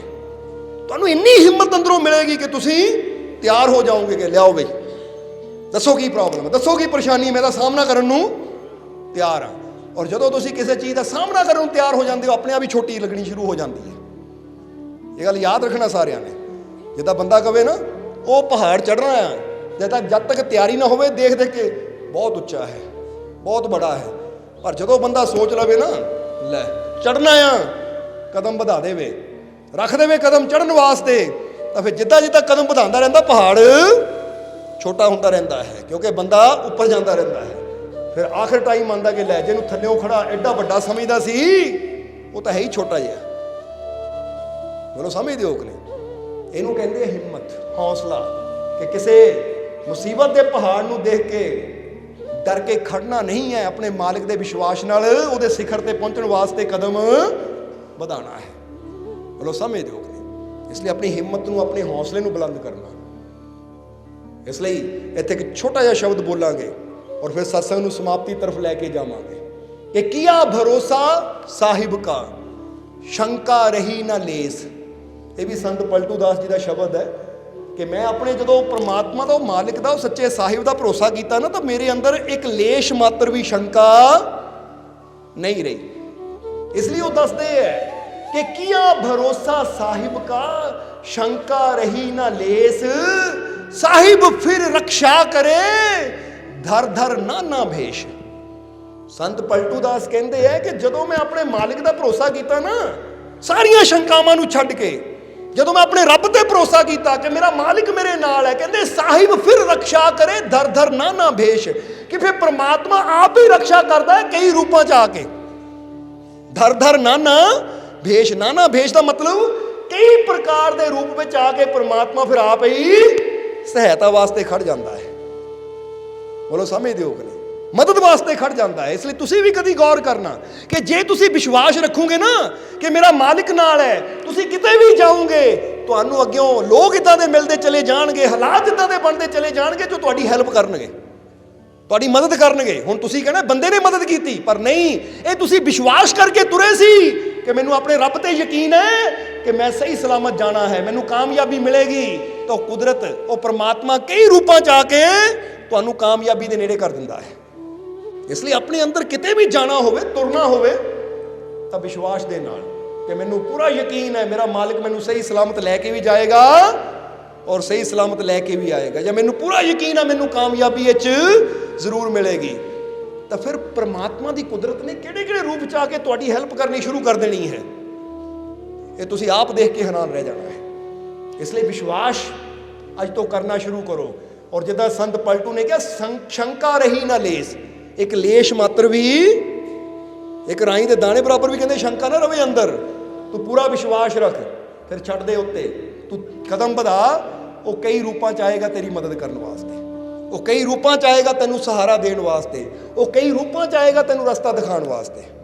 ਤੇਰੇ ਅੰਦਰ ਵਿਸ਼ਵਾਸ ਹੋਣਾ ਚਾਹੀਦਾ ਹੈ, ਤੇਰੇ ਅੰਦਰ ਯਕੀਨ ਹੋਣਾ ਚਾਹੀਦਾ ਹੈ। ਇਸ ਲਈ ਅੱਜ ਤੋਂ ਆਪਣੇ ਅੰਦਰ ਇਹ ਵਿਸ਼ਵਾਸ ਰੱਖਣਾ ਸ਼ੁਰੂ ਕਰੋ। ਰੱਖੋਗੇ ਕਿ ਨਹੀਂ?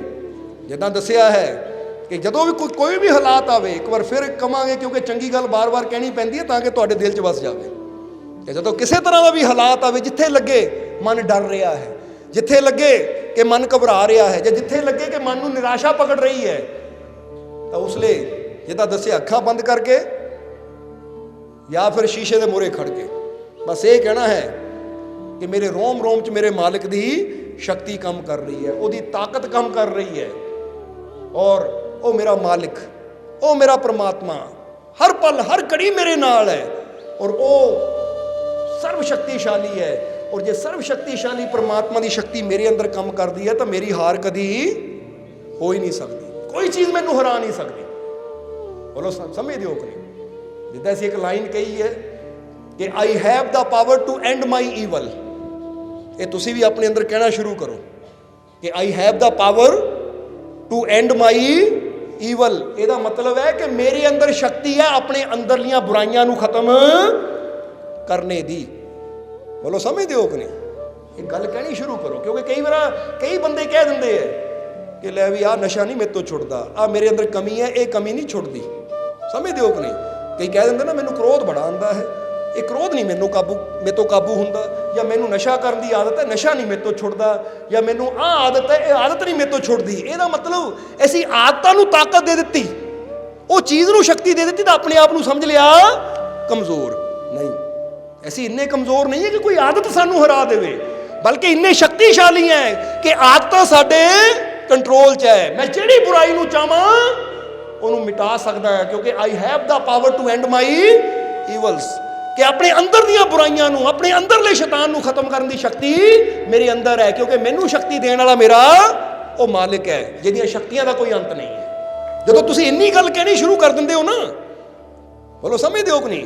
ਕਿਉਂਕਿ ਇੱਕ ਬੰਦਾ ਕਹਿੰਦਾ ਹੈ ਕਿ ਆਹ ਨਸ਼ਾ ਬੁਰਾ ਹੈ, ਮੈਨੂੰ ਪਤਾ ਬੁਰਾ ਹੈ, ਪਰ ਕੀ ਕਰਾਂ, ਮੇਰੇ ਤੋਂ ਛੁੱਟਦਾ ਨਹੀਂ ਹੈ, ਮੈਂ ਛੱਡ ਨਹੀਂ ਸਕਦਾ, ਮੇਰੇ ਤੋਂ ਛੁੱਟਦਾ ਨਹੀਂ ਹੈ, ਤੇ ਇਹਦਾ ਮਤਲਬ ਨਸ਼ੇ ਨੂੰ ਤਾਕਤ ਦੇ ਦਿੱਤੀ ਤਾਂ ਆਪਣੇ ਆਪ ਨੂੰ ਕਮਜ਼ੋਰ ਬਣਾ ਲਿਆ। ਤੇ ਇੱਕ ਬੰਦਾ ਕਹਿੰਦਾ ਹੈ ਠੀਕ ਹੈ ਨਸ਼ਾ ਮੈਂ ਕਰਦਾ ਹਾਂ, ਇਹ ਮੇਰੀ ਆਦਤ ਹੈ, ਪਰ ਕੋਈ ਆਦਤ ਮੇਰੇ ਤੋਂ ਜ਼ਿਆਦਾ ਮਜ਼ਬੂਤ ਨਹੀਂ ਹੋ ਸਕਦੀ, ਇਹ ਆਦਤ ਬਣਾਈ ਮੈਂ, ਤੈਨੂੰ ਛੱਡਣ ਦੀ ਤਾਕਤ ਵੀ ਮੇਰੇ ਅੰਦਰ ਹੈ, ਮੈਨੂੰ ਛੱਡ ਵੀ ਸਕਦਾ।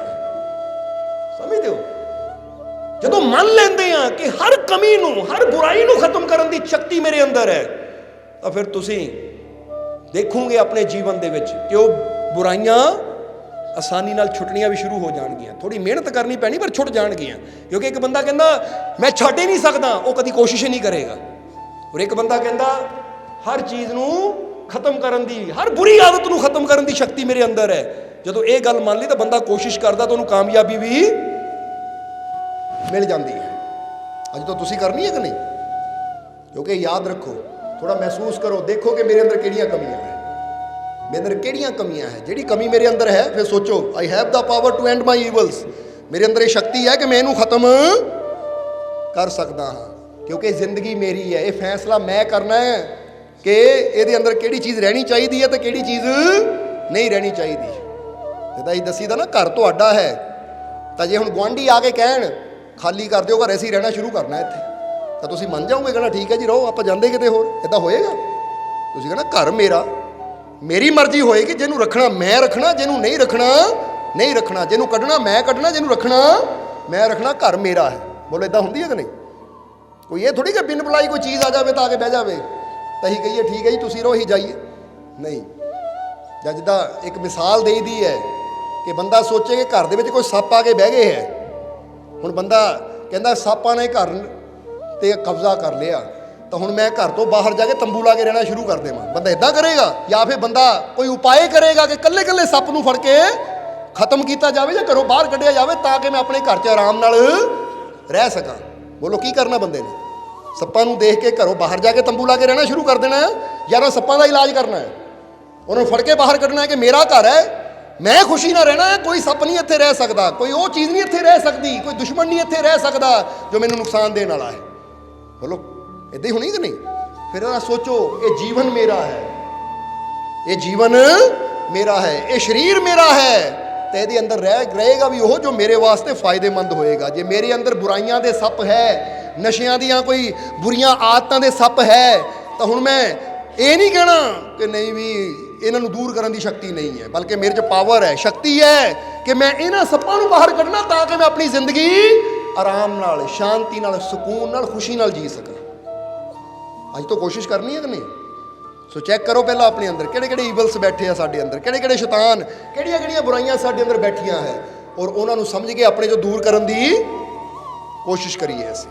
ਔਰ ਇਹ ਮੰਨਣਾ ਵੀ ਹੈ ਕਿ ਮੈਂ ਕਰ ਸਕਦਾ, ਹੈ ਮੇਰੇ ਅੰਦਰ ਸ਼ਕਤੀ ਹੈ ਇਹਨੂੰ ਖਤਮ ਕਰਨ ਦੀ, ਹਰ ਬੁਰਾਈ ਨੂੰ ਖਤਮ ਕਰਨ ਦੀ ਮੇਰੇ ਅੰਦਰ ਸ਼ਕਤੀ ਹੈ, ਕਿਉਂਕਿ ਮੈਨੂੰ ਸ਼ਕਤੀ ਦੇਣ ਵਾਲਾ ਉਹ ਮੇਰਾ ਦਾਤਾ ਹੈ, ਜਿਹੜਾ ਸ਼ਕਤੀਸ਼ਾਲੀ ਪਰਮਾਤਮਾ ਹੈ। ਔਰ ਉਹ ਜੋ ਵੀ ਕਰਮ ਕਰਦਾ ਹੈ ਉਹ 'ਚ ਸਫਲਤਾ ਉਹਨੂੰ ਜ਼ਰੂਰ ਮਿਲਦੀ ਹੈ, ਤਾਂ ਮੈਨੂੰ ਵੀ ਸਫਲਤਾ ਜ਼ਰੂਰ ਮਿਲੇਗੀ, ਕਿਉਂਕਿ ਮੇਰੇ ਅੰਦਰ ਵੀ ਉਹੀ ਸ਼ਕਤੀ ਕੰਮ ਕਰਦੀ ਹੈ। ਕਰੂੰਗੇ ਕਿ ਨਹੀਂ? ਫਿਰ ਕਹਿ ਦਿਓ I have the power to end my evils, ਮੇਰੇ ਅੰਦਰ ਸ਼ਕਤੀ ਹੈ ਆਪਣੀਆਂ ਬੁਰਾਈਆਂ ਨੂੰ ਖਤਮ, ਆਪਣੀਆਂ ਬੁਰਾਈਆਂ ਨੂੰ ਖਤਮ, ਆਪਣੀ ਬੁਰਾਈਆਂ ਨੂੰ ਖਤਮ। ਔਰ ਹੁਣ ਪਤਾ ਲੱਗ ਗਿਆ ਤਾਂ ਕਰਨ ਦੀ ਕੋਸ਼ਿਸ਼ ਵੀ ਕਰੋਗੇ ਕਿ ਨਹੀਂ? ਇਸ ਲਈ ਆਪਣੇ ਅੰਦਰ ਇੱਕ ਲਿਸਟ ਜੀ ਬਣਾ ਲਿਓ ਕਿ ਆਹ ਬੁਰਾਈ ਮੇਰੇ ਅੰਦਰ ਹੈ ਤਾਂ ਬਸ ਇਹਨੂੰ ਖਤਮ ਕਰਨਾ ਹੈ, ਆਹ ਮੇਰੇ ਅੰਦਰ ਕਮੀਆਂ ਹੈ ਨਾ, ਕਮੀਆਂ ਨੂੰ ਦੂਰ ਕਰਨਾ ਹੈ। ਔਰ ਜਿੱਦਾਂ ਦੱਸਿਆ ਕਿ ਜਿੱਦਾਂ ਜਿੱਦਾਂ ਬੁਰਾਈਆਂ ਕਮੀਆਂ ਦੂਰ ਹੋਣਗੀਆਂ, ਫਾਇਦਾ ਕਿਹਨੂੰ ਹੋਏਗਾ? ਜਿੱਦਾਂ ਬੰਦੇ ਦੇ ਘਰ 'ਚੋਂ ਸੱਪ ਜਿੱਦਾਂ ਜਿੱਦਾਂ ਨਿਕਲਦੇ ਜਾਣਗੇ ਤਾਂ ਸਕੂਨ ਕਿਹਨੂੰ ਮਿਲਣਾ, ਸ਼ਾਂਤੀ ਕਿਹਨੂੰ ਮਿਲਣੀ, ਆਰਾਮ ਨਾਲ ਜ਼ਿੰਦਗੀ ਕਿਹਨਾਂ ਜੀਣੀ ਹੈ? ਉਹ ਘਰ ਦੇ ਮਾਲਿਕ ਨੇ। ਹੁਣ ਇਹ ਸਰੀਰ ਤੁਹਾਡਾ, ਤਾਂ ਸਰੀਰ ਦੇ ਮਾਲਿਕ ਤਾਂ ਕਮ ਸੇ ਕਮ ਬਣੋ। ਜੇ ਤੁਹਾਡਾ ਹੈ ਤਾਂ ਤੇ ਕੰਟਰੋਲ ਵੀ ਤੁਹਾਡਾ ਹੋਣਾ ਚਾਹੀਦਾ ਹੈ ਕਿ ਹਰ ਚੀਜ਼ ਮੇਰੇ ਕੰਟਰੋਲ 'ਚ ਹੈ, ਮੈਂ ਜਿਹਨੂੰ ਚਾਹਾਂ ਅੰਦਰ ਦਾਖਲ ਕਰਾਂ, ਜਿਹਨੂੰ ਚਾਹਾਂ ਚੱਕ ਕੇ ਬਾਹਰ ਕਰਾਂ, ਕਿਉਂਕਿ ਇਹ ਜੀਵਨ ਮੈਨੂੰ ਮੇਰੇ ਮਾਲਿਕ ਨੇ ਦਿੱਤਾ ਹੈ ਤੇ ਕੰਟਰੋਲ ਵੀ ਮੇਰਾ ਹੈ। ਸਮਝਦੇ ਹੋ? ਇਸ ਲਈ ਆਪਣੇ ਕੰਟਰੋਲ ਨੂੰ ਆਪਣੇ ਹੱਥ 'ਚ ਰੱਖਣਾ ਹੈ। ਸੋ ਅੱਜ ਤੋਂ ਕੋਈ ਬਿਮਾਰੀ ਹੈ, ਕਿਉਂਕਿ ਬਹੁਤ ਇੱਕ ਜੀਵ ਨੇ ਤੇ ਬੇਨਤੀ ਕੀਤੀ ਸੀ ਕਿ ਮਾਲਕੋ ਮੈਂ ਨਿਰਾਸ਼ ਹਾਂ, ਮੈਂ ਟੁੱਟ ਗਿਆ, ਮੈਂ ਇਹ ਮੈਂ ਉਹ, ਮੇਰੇ ਜੀਵਨ 'ਚ ਬੜੀਆਂ ਪ੍ਰੋਬਲਮਾਂ ਹੈ, ਮੈਨੂੰ ਕਿਸੇ ਵੀ ਕੰਮ 'ਚ ਸਫਲਤਾ ਨਹੀਂ ਮਿਲਦੀ। ਤਾਂ ਫਿਰ ਕਹਾਂਗੇ ਕਿ ਜਦੋਂ ਇੱਥੇ ਅਸੀਂ ਬਲੌਕੇਜ ਪੈਦਾ ਕਰ ਲਈ ਨਾ ਕਿ ਮੈਨੂੰ ਸਫਲਤਾ ਨਹੀਂ ਮਿਲਦੀ, ਮੈਂ ਟੁੱਟ ਗਿਆ, ਮੈਂ ਹਾਰ ਗਿਆ, ਮੇਰਾ ਕੋਈ ਨਹੀਂ ਹੈ, ਤਾਂ ਫਿਰ ਕੀ ਹੁੰਦਾ? ਜਦੋਂ ਮੈਂ ਕਹਿੰਦਾ ਮੇਰਾ ਕੋਈ ਨਹੀਂ ਹੈ ਤਾਂ ਮੇਰਾ ਲਿੰਕ ਪਰਮਾਤਮਾ ਨਾਲੋਂ ਟੁੱਟ ਜਾਂਦਾ ਹੈ। ਪਰ ਜਦੋਂ ਮੈਂ ਕਹਿੰਦਾ ਹਾਂ ਕਿ ਮੇਰਾ ਮਾਲਿਕ ਹੈ, ਮੇਰਾ ਪਰਮਾਤਮਾ ਹੈ, ਮੇਰਾ ਪ੍ਰਭੂ ਹੈ, ਮੈਨੂੰ ਖੁਸ਼ੀਆਂ ਦੇਣ ਵਾਲਾ, ਮੈਨੂੰ ਕਾਮਯਾਬੀ ਦੇਣ ਵਾਲਾ ਮੇਰਾ ਮਾਲਿਕ ਹੈ, ਔਰ ਮੈਨੂੰ ਪੂਰਾ ਯਕੀਨ ਹੈ ਉਹ ਮਾਲਿਕ ਮੈਨੂੰ ਖੁਸ਼ੀਆਂ, ਕਾਮਯਾਬੀ, ਸਫਲਤਾ, ਤੰਦਰੁਸਤੀ ਜ਼ਰੂਰ ਦੇਵੇਗਾ, ਤਾਂ ਸਾਡਾ ਲਿੰਕ ਉਹਦੇ ਨਾਲ ਇੰਨਾ ਮਜ਼ਬੂਤ ਹੋ ਜਾਂਦਾ ਹੈ ਕਿ ਫਿਰ ਸਾਡੇ ਤੇ ਕਿਰਪਾ ਹੋਣੀ ਵੀ, ਰਹਿਮਤ ਹੋਣੀ ਵੀ ਸ਼ੁਰੂ ਹੋ ਜਾਂਦੀ ਹੈ, ਕਿਉਂਕਿ ਅਸੀਂ ਲਿੰਕ ਬਣਾ ਲਿਆ।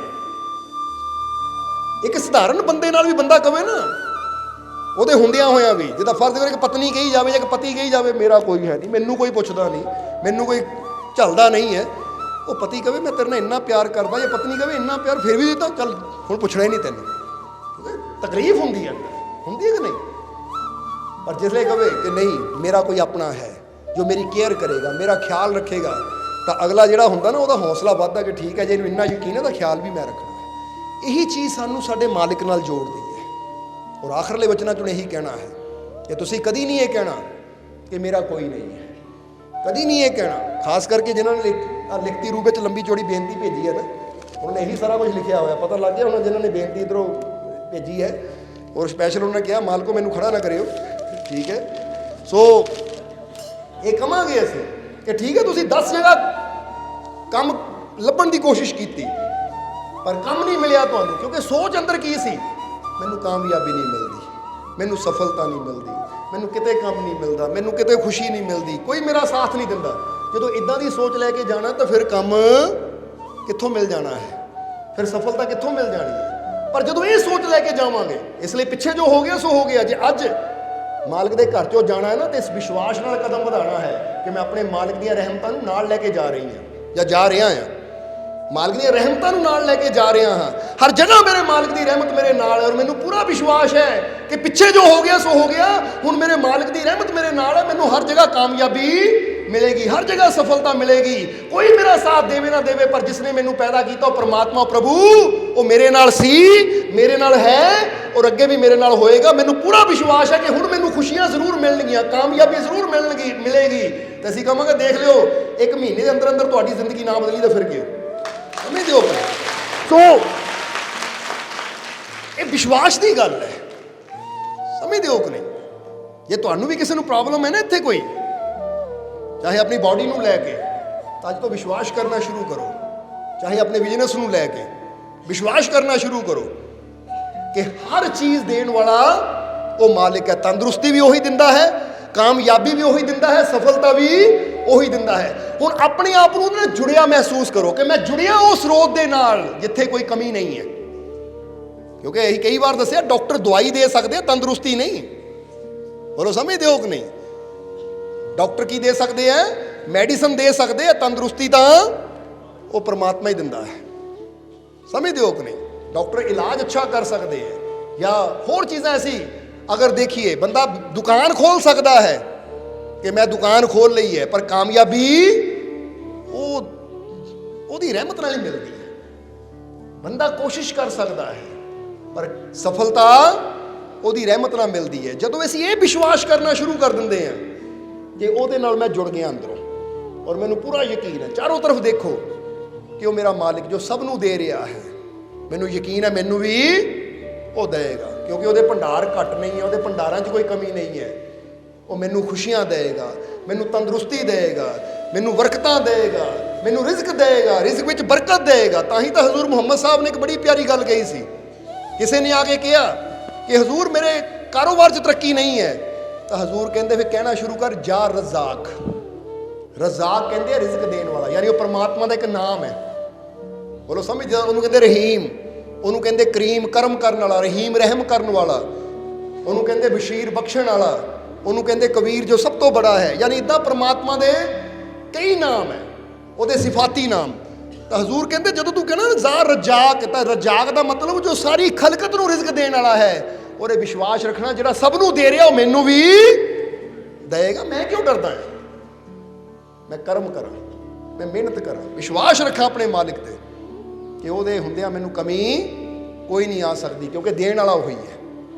समझते हो कि नहीं। फिर कमांगे सूरज चढ़ता ना, सबनों रोशनी मिलती है कि नहीं। चाहे कोई जिन्नी मर्जी लै लावे, कोई पूरे पर्दे खोल दे, कोई थोड़े खोल दे, सूरज की रोशनी कोई फर्क नहीं पैना, वो तो उन्ना ही है।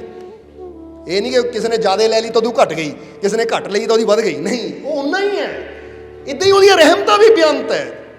बस ये साडे ते ही किन्ना क लै सकते हैं, और जिन्ना असीं यकीन करते जावांगे, विश्वास करते जावांगे, उन्ना ही मिलता भी चला जाएगा। इसलिए एक आखिरी क्वेश्चन, फिर सत्संग की समाप्ति करांगे। तुहाडा ध्यान किधर है, बीमारी वाल है या उहदी रहमतां वाल है? जवाब दिओ फिर। अच्छा, तुहाडा ध्यान किधर है, कमियां वाल है या उहदियां दातां वाल है? तो फिर टेंशन कदी लैंदे हो तुसीं, भाई चिंता कदी करते रहंदे हो? फिर तुसीं ਇਹਦਾ मतलब कह ਦਿੰਦੇ ਅਸੀਂ कि ਸਾਡਾ ਧਿਆਨ ਰਹਿਮਤਾਂ ਵਾਲਾ, पर चिंता हर वेले सोचते बीमारी बारे ही है। समझते हो कि नहीं। सोच लेंगे कि वो भंडार बेअंत है, पर फिर भी ध्यान काहदा कमी वाल, आ किते आ ना घट जाए, किते पैसा ना घट जाए, किते दाना ना घट जाए, किते ये चीज़ ना घट जाए, वो चीज़ ना घट जाए। जदों घाटे वाल ध्यान रखांगे तो फिर घाटे पैंदे, तो जदों उहदियां रहमतां वाल ध्यान रखांगे तो फिर भंडार वधदे चले जाते हैं। बोलो समझते हो कि नहीं। ਇਸ ਲਈ ਕਰਮ ਕਰੀ ਜਾਓ, ਕੋਸ਼ਿਸ਼ ਕਰੀ ਜਾਓ, ਨਾਲ ਨਾਲ ਇੱਥੋਂ ਵੀ ਇੱਕ ਯਕੀਨ ਰੱਖੋ, ਵਿਸ਼ਵਾਸ ਰੱਖੋ ਕਿ ਉਹਦੇ ਹੁੰਦਿਆਂ ਨਾ ਕਦੀ ਕਮੀ ਆਈ ਹੈ ਤਾਂ ਨਾ ਹੀ ਆ ਸਕਦੀ। ਯਾਨੀ ਉਹਦੇ ਹੁੰਦਿਆਂ ਸੰਸਾਰ ਨੂੰ ਕੋਈ ਕਮੀ ਨਹੀਂ ਆਈ, ਬ੍ਰਹਿਮੰਡ ਨੂੰ ਕੋਈ ਕਮੀ ਨਹੀਂ ਆਈ। ਤਾਂ ਜਿਹੜਾ ਪੂਰੇ ਬ੍ਰਹਿਮੰਡ ਨੂੰ ਸੰਭਾਲ ਸਕਦਾ, ਫਿਰ ਮੈਂ ਤਾਂ ਹਾਂ ਹੀ ਬੜਾ ਛੋਟਾ ਜਿਹਾ, ਮੇਰਾ ਘਰ ਹੀ ਉਹਦੇ ਸਾਹਮਣੇ ਬੜਾ ਛੋਟਾ ਜਿਹਾ, ਮੈਨੂੰ ਵੀ ਜ਼ਰੂਰ ਸੰਭਾਲੇਗਾ, ਮੈਨੂੰ ਵੀ ਜ਼ਰੂਰ ਭਰਪੂਰ ਕਰੇਗਾ। ਇਹ ਵਿਸ਼ਵਾਸ ਅੱਜ ਤੋਂ ਕਰਨਾ ਸ਼ੁਰੂ ਕਰੋ। ਬੋਲੋ ਕਰੋਗੇ ਕਿ ਨਹੀਂ? ਇਸ ਲਈ ਹੁਣ ਆਖਰਲੇ ਵਚਨਾਂ 'ਚ ਇਹੀ ਕਹਿਣਾ ਹੈ ਕਿ ਮੈਨੂੰ ਆਪਣੇ ਮਾਲਿਕ ਤੇ ਪੂਰਾ, ਮੈਨੂੰ ਆਪਣੇ ਮਾਲਿਕ ਤੇ ਪੂਰਾ, ਮੈਨੂੰ ਆਪਣੇ ਮਾਲਿਕ ਤੇ ਪੂਰਾ, ਮੇਰੀਆਂ ਝੋਲੀਆਂ ਖੁਸ਼ੀਆਂ ਨਾਲ, ਮੇਰੀਆਂ ਝੋਲੀਆਂ ਖੁਸ਼ੀਆਂ ਨਾਲ, ਮੇਰੀਆਂ ਝੋਲੀਆਂ ਖੁਸ਼ੀਆਂ ਨਾਲ, ਮੇਰੀਆਂ ਝੋਲੀਆਂ ਰਹਿਮਤਾਂ ਨਾਲ, ਮੇਰੀਆਂ ਝੋਲੀਆਂ ਰਹਿਮਤਾਂ ਨਾਲ, ਮੇਰੀਆਂ ਝੋਲੀਆਂ ਰਹਿਮਤਾਂ ਨਾਲ। ਮੇਰਾ ਮਾਲਿਕ ਮੇਰੇ, ਮੇਰਾ ਮਾਲਿਕ ਮੇਰੇ, ਮੇਰਾ ਮਾਲਿਕ ਮੇਰੇ, ਮੇਰੇ ਸਾਰੇ ਦੁੱਖ ਦੂਰ, ਮੇਰੇ ਸਾਰੇ ਦੁੱਖ ਦੂਰ, ਮੇਰੇ ਸਾਰੇ ਦੁੱਖ ਦੂਰ, ਮੇਰੀਆਂ ਸਾਰੀਆਂ ਚਿੰਤਾਵਾਂ ਦੂਰ, ਮੇਰੀਆਂ ਸਾਰੀਆਂ ਚਿੰਤਾਵਾਂ ਦੂਰ, ਮੇਰੀਆਂ ਸਾਰੀਆਂ ਚਿੰਤਾਵਾਂ ਦੂਰ, ਮੇਰੇ ਸਾਰੇ ਡਰ ਦੂਰ, ਮੇਰੇ ਸਾਰੇ ਡਰ ਦੂਰ, ਮੇਰੇ ਸਾਰੇ ਡਰ ਦੂਰ। ਮੇਰਾ ਮਾਲਿਕ ਮੇਰੇ, ਮੇਰਾ ਮਾਲਿਕ ਮੇਰੇ, ਮੇਰਾ ਮਾਲਿਕ ਮੇਰੇ। ਵਿਸ਼ਵਾਸ ਨਾਲ ਕਿਹਾ ਨਾ, ਤਾਂ ਬਸ ਜੇ ਇਤਨਾ ਹੀ ਵਿਸ਼ਵਾਸ ਜਿੱਦਾਂ ਇੱਥੇ ਦਿਖਾਇਆ ਨਾ, ਤੁਰਦੇ ਫਿਰਦੇ ਘਰ ਜਾ ਕੇ ਵੀ ਇੱਦਾਂ ਵਿਸ਼ਵਾਸ ਰੱਖਿਓ, ਤਾਂ ਜੋ ਚੀਜ਼ਾਂ ਕਹੀਆਂ ਨਾ, ਮੇਰੀਆਂ ਝੋਲੀਆਂ ਰਹਿਮਤਾਂ ਨਾਲ ਭਰ ਗਈਆਂ, ਖੁਸ਼ੀਆਂ ਨਾਲ ਭਰ ਗਈਆਂ, ਮੇਰੇ ਸਾਰੇ ਦੁੱਖ ਦੂਰ ਹੋ ਗਏ, ਸਾਰੀਆਂ ਚਿੰਤਾਵਾਂ, ਸਾਰੇ ਡਰ ਦੂਰ ਹੋ ਗਏ। ਜੇ ਵਾਕਈ ਤੁਸੀਂ ਇਹ ਵਿਸ਼ਵਾਸ ਰੱਖੋਗੇ ਤਾਂ ਇਹ ਚੀਜ਼ਾਂ ਹੋਣਗੀਆਂ ਵੀ ਜ਼ਰੂਰ। ਸਮਝਦੇ ਹੋ? ਕਿਉਂਕਿ ਇਹ ਗੱਲ ਸਿਰਫ ਕਹਿਣ ਦੀ ਨਹੀਂ ਹੈ, ਇਹ ਗੱਲ ਤਾਂ ਹਕੀਕਤ ਹੈ, ਸੱਚਾਈ ਹੈ। ਜੇ ਉੱਤੇ ਵਿਸ਼ਵਾਸ ਕਰੋ ਤਾਂ ਤੁਹਾਡੇ ਜੀਵਨ 'ਚ ਉਹ ਚੀਜ਼ਾਂ ਵੀ ਆਉਣੀਆਂ ਸ਼ੁਰੂ ਹੋ ਜਾਣਗੀਆਂ ਜਿਹੜੀਆਂ ਇਸ ਵੇਲੇ ਨਹੀਂ ਹੈ। ਬੋਲੋ ਸਮਝਦੇ ਹੋ ਕਿ ਨਹੀਂ? ਉਹ ਚੀਜ਼ਾਂ ਵੀ ਆਉਣਗੀਆਂ। ਹੁਣ ਜੇ ਬੰਦਾ ਸੋਚਦਾ ਕਿ ਇਸ ਵੇਲੇ ਮੇਰੇ ਕੋਲ ਆਹ ਖੁਸ਼ੀ ਹੈ ਨਹੀਂ, ਮੈਨੂੰ ਵਿਸ਼ਵਾਸ ਹੈ ਇੱਕ ਦਿਨ ਮੇਰਾ ਮਾਲਿਕ ਇਹ ਖੁਸ਼ੀ ਮੈਨੂੰ ਦੇਵੇਗਾ, ਤਾਂ ਆ ਸਕਦੀ ਹੈ ਕਿ ਨਹੀਂ? ਬੋਲੋ ਸਮਝਦੇ ਹੋ ਕਿ ਨਹੀਂ? ਇੱਕ ਬੰਦਾ ਜਾਂਦੇ ਜਾਂਦੇ ਗੱਲ ਕਰ ਦਈਏ ਕਿ ਇੱਕ ਬੰਦਾ ਸੋਚਦਾ ਹੈ ਮੇਰੇ ਕੋਲ ਗੱਡੀ ਹੈ ਨਹੀਂ, ਪਰ ਜੇ ਵਿਸ਼ਵਾਸ ਰੱਖਦਾ ਕਿ ਮੈਂ ਮਿਹਨਤ ਕਰਨੀ, ਉਹਨਾਂ ਨੂੰ ਵਿਸ਼ਵਾਸ ਹੈ ਕਿ ਦਿਨ ਗੱਡੀ ਖੜੀ ਜ਼ਰੂਰ ਹੋਏਗੀ, ਤਾਂ ਫਿਰ ਜਲਦੀ ਮਾਲਕ ਉਸ ਮੁਕਾਮ ਤੇ ਲਿਆਂਦੇ ਹੈ ਕਿ ਗੱਡੀ ਵੀ ਉਹਦੇ ਘਰ ਦੇ ਵਿੱਚ ਆ ਜਾਂਦੀ ਹੈ। ਜੇ ਬੰਦਾ ਸੋਚਦਾ ਅੱਜ ਮੈਂ ਕਿਰਾਏ ਤੇ ਰਹਿੰਦਾ, ਮੇਰਾ ਘਰ ਹੈ ਨਹੀਂ, ਪਰ ਮੈਨੂੰ ਵਿਸ਼ਵਾਸ ਹੈ ਕਿ ਇੱਕ ਦਿਨ ਮੇਰਾ ਘਰ ਜ਼ਰੂਰ ਬਣੇਗਾ, ਫਿਰ ਬੰਦਾ ਜਦੋਂ ਕੋਸ਼ਿਸ਼ ਕਰਦਾ ਤਾਂ ਕੁਦਰਤ ਪਰਮਾਤਮਾ ਇੰਨੀ ਕਿਰਪਾ ਕਰਦਾ ਕਿ ਜਲਦੀ ਘਰ ਵੀ ਬਣ ਜਾਂਦਾ ਹੈ। ਇਸ ਲਈ ਕਹਿਣ ਦਾ ਮਤਲਬ ਕੀ ਹੈ ਕਿ ਹਰ ਚੀਜ਼ ਵਿਸ਼ਵਾਸ ਕਰਕੇ ਹੀ ਹਾਸਲ ਕੀਤੀ ਜਾ ਸਕਦੀ ਹੈ। ਸਮਝਦੇ ਹੋ ਕਿ ਨਹੀਂ? ਇਸ ਲਈ ਅੱਜ ਤੋਂ ਵਿਸ਼ਵਾਸ ਰੱਖਣਾ ਜੋ ਨਹੀਂ ਹੈ ਜੀਵਨ 'ਚ ਨਾ, ਇਹ ਨਾ ਸੋਚੋ ਹੈ ਨਹੀਂ, ਇਹ ਸੋਚੋ ਮੈਨੂੰ ਯਕੀਨ ਇੱਕ ਦਿਨ ਹੋਏਗਾ, ਇੱਕ ਦਿਨ ਆਏਗਾ, ਮੈਨੂੰ ਯਕੀਨ ਹੈ ਆਪਣੇ ਮਾਲਿਕ ਤੇ, ਔਰ ਫਿਰ ਉਹ ਆ ਵੀ ਜਾਂਦਾ ਹੈ, ਝੋਲੀਆਂ ਖੁਸ਼ੀਆਂ ਨਾਲ ਵੀ ਭਰ ਜਾਂਦੀਆਂ ਹੈ। ਬੋਲੋ ਸਮਝਦੇ ਹੋ ਕਿ ਨਹੀਂ? ਹੁਣੇ ਇੱਕ ਜੀਵ ਥੋੜਾ ਜਿਹਾ ਦੱਸ ਦਈਏ ਕਿ ਉਹਨਾਂ ਨੇ ਸਤਸੰਗ ਦੀ ਡੇਟ ਲਈ ਹੈ 13 ਲੋਹੜੀ ਤੋਂ ਅਗਲੇ ਦਿਨ ਦੀ, 14 ਤਰੀਕ ਲਈ ਹੈ ਉਹਨਾਂ ਨੇ। ਉਹ ਜਰਾ ਜੀਵ ਖੜੇ ਹੋਏ ਬੱਚੇ ਨੂੰ ਲੈ ਕੇ ਆਏ, ਕਿੱਥੇ ਆ ਉਹ ਬੈਠੇ ਹੋਏ, ਜਰਾ ਗੌਰ ਕਰਨਾ। ਹੁਣ ਇਹਨਾਂ ਦੇ ਪਹਿਲਾਂ ਬੇਟੀਆਂ ਸੀ ਨਾ, ਔਰ ਮਾਲਕਾਂ ਦੇ ਕਿਰਪਾ ਦੇ ਨਾਲ ਸ਼ਾਇਦ 2 ਬੇਟੀਆਂ ਸੀ, ਤਾਂ ਇਹਨਾਂ ਨੂੰ ਵਿਸ਼ਵਾਸ ਸੀ ਕਿ ਸਾਡਾ ਮਾਲਿਕ ਸਾਨੂੰ ਪੁੱਤਰ ਦੀ ਦਾਤ ਜ਼ਰੂਰ ਦੇਵੇਗਾ। ਤਾਂ ਅੱਜ ਦੇਖ ਲਓ ਮਾਲਕ ਦੀ ਰਹਿਮਤ ਲੈ ਕੇ ਖੜੇ ਹੈ। ਤਾਂ ਜੇ ਇਨਸਾਨ ਵਿਸ਼ਵਾਸ ਰੱਖਦਾ ਹੈ, ਯਕੀਨ ਰੱਖਦਾ ਆਪਣੇ ਮਾਲਿਕ ਤੋਂ, ਨਿਰਾਸ਼ ਹੋ ਜਾ ਕੇ ਬੈਠ ਜਾਣਾ, ਨਿਰਾਸ਼ ਹੋ ਜਾਣਾ। ਸੋ ਬੈਠ ਗਏ, ਥੋੜਾ ਦੱਸਣਾ ਸੀ ਜੀ ਬਾਰੇ। ਸੋ ਕਹਿਣ ਦਾ ਮਤਲਬ ਕੀ ਹੈ ਕਿ ਜਦੋਂ ਚੀਜ਼ ਨਹੀਂ ਹੁੰਦੀ ਨਾ, ਵਿਸ਼ਵਾਸ ਦਾ ਉਦੋਂ ਪਤਾ ਲੱਗਦਾ ਹੈ ਕਿ ਮੈਨੂੰ ਵਿਸ਼ਵਾਸ ਹੈ ਜਾਂ ਨਹੀਂ। ਰੱਖਾਂਗੇ ਤਾਂ ਫਿਰ ਉਹ ਚੀਜ਼ ਆ ਜਾਏਗੀ। ਬੋਲੋ ਸਮਝਦੇ ਹੋ ਕਿ ਨਹੀਂ? ਤਾਂ ਜੇ ਬੰਦਾ ਕਹੇ ਨਹੀਂ ਪਹਿਲਾਂ ਹੋਵੇ ਫਿਰ ਵਿਸ਼ਵਾਸ ਕਰਾਂਗੇ, ਤਾਂ ਫਿਰ ਉਹ ਵਿਸ਼ਵਾਸ ਨਹੀਂ ਹੁੰਦਾ। ਤਾਂ ਹੀ ਜੀਸਸ ਕ੍ਰਾਈਸਟ ਨੇ ਕਿਹਾ ਸੀ, ਕਿਉਂਕਿ ਪਰਸੋਂ ਨੂੰ ਕ੍ਰਿਸਮਸ ਹੈ, ਸੋ ਕ੍ਰਿਸਮਸ ਦੇ ਦਿਨ ਤੇ ਦਰਬਾਰ ਤੇ ਸਤਸੰਗ ਰੱਖਿਆ ਹੋਇਆ ਹੈ, ਔਰ ਸਭ ਤੋਂ ਜ਼ਿਆਦਾ ਵਿਸ਼ਵਾਸ ਦੀ ਗੱਲ ਜੀਸਸ ਨੇ ਕੀਤੀ, ਪ੍ਰੇਮ ਦੀ ਗੱਲ ਜੀਸਸ ਕ੍ਰਾਈਸਟ ਨੇ ਕੀਤੀ, ਯਿਸੂ ਮਸੀਹ ਨੇ ਕੀਤੀ। ਉਹਨਾਂ ਦੇ ਜੀਵਨ ਬਾਰੇ ਥੋੜੀ, ਵਿਸ਼ਵਾਸ ਬਾਰੇ ਥੋੜੀ ਗੱਲ ਕਰਨੀ ਹੈ। ਪਰਸੋਂ ਨੂੰ ਕ੍ਰਿਸਮਸ ਡੇ ਵਾਲੇ ਦਿਨ ਦਰਬਾਰ ਤੇ ਸਤਸੰਗ ਰੱਖਿਆ ਹੋਇਆ ਹੈ, ਕਿਉਂਕਿ ਉਹ ਹਮੇਸ਼ਾ ਕਹਿੰਦੇ ਸੀ ਕਿ ਵਿਸ਼ਵਾਸ ਕਰੇਗਾ ਤਾਂ ਜੋ ਨਹੀਂ ਹੈ, ਜਿਸ ਤੇ ਵਿਸ਼ਵਾਸ ਕਰੇਗਾ ਨਾ ਉਹ ਹੋ ਜਾਏਗਾ। ਕਹਿੰਦੇ ਜੇ ਤੂੰ ਵਿਸ਼ਵਾਸ ਕਰ ਲਿਆ, ਛੋਟੀ ਜਿਹੀ ਇੱਕ ਗੱਲ ਦੱਸ ਦਈਏ ਕਿ ਜੇ ਤੂੰ ਇਹ ਵਿਸ਼ਵਾਸ ਕਰ ਲਿਆ ਕਮਰੇ ਦੇ ਅੰਦਰ ਕੋਈ ਐਸੀ ਤਾਕਤ ਹੈ ਜੋ ਮੈਨੂੰ ਨੁਕਸਾਨ ਦੇ ਸਕਦੀ ਹੈ, ਫਿਰ ਕਹਿੰਦੇ ਤੈਨੂੰ ਐਸੀ ਤਾਕਤ ਹੀ ਮਿਲਣੀ ਜਿਹੜੀ ਤੇਰਾ ਨੁਕਸਾਨ ਹੀ ਕਰੇਗੀ।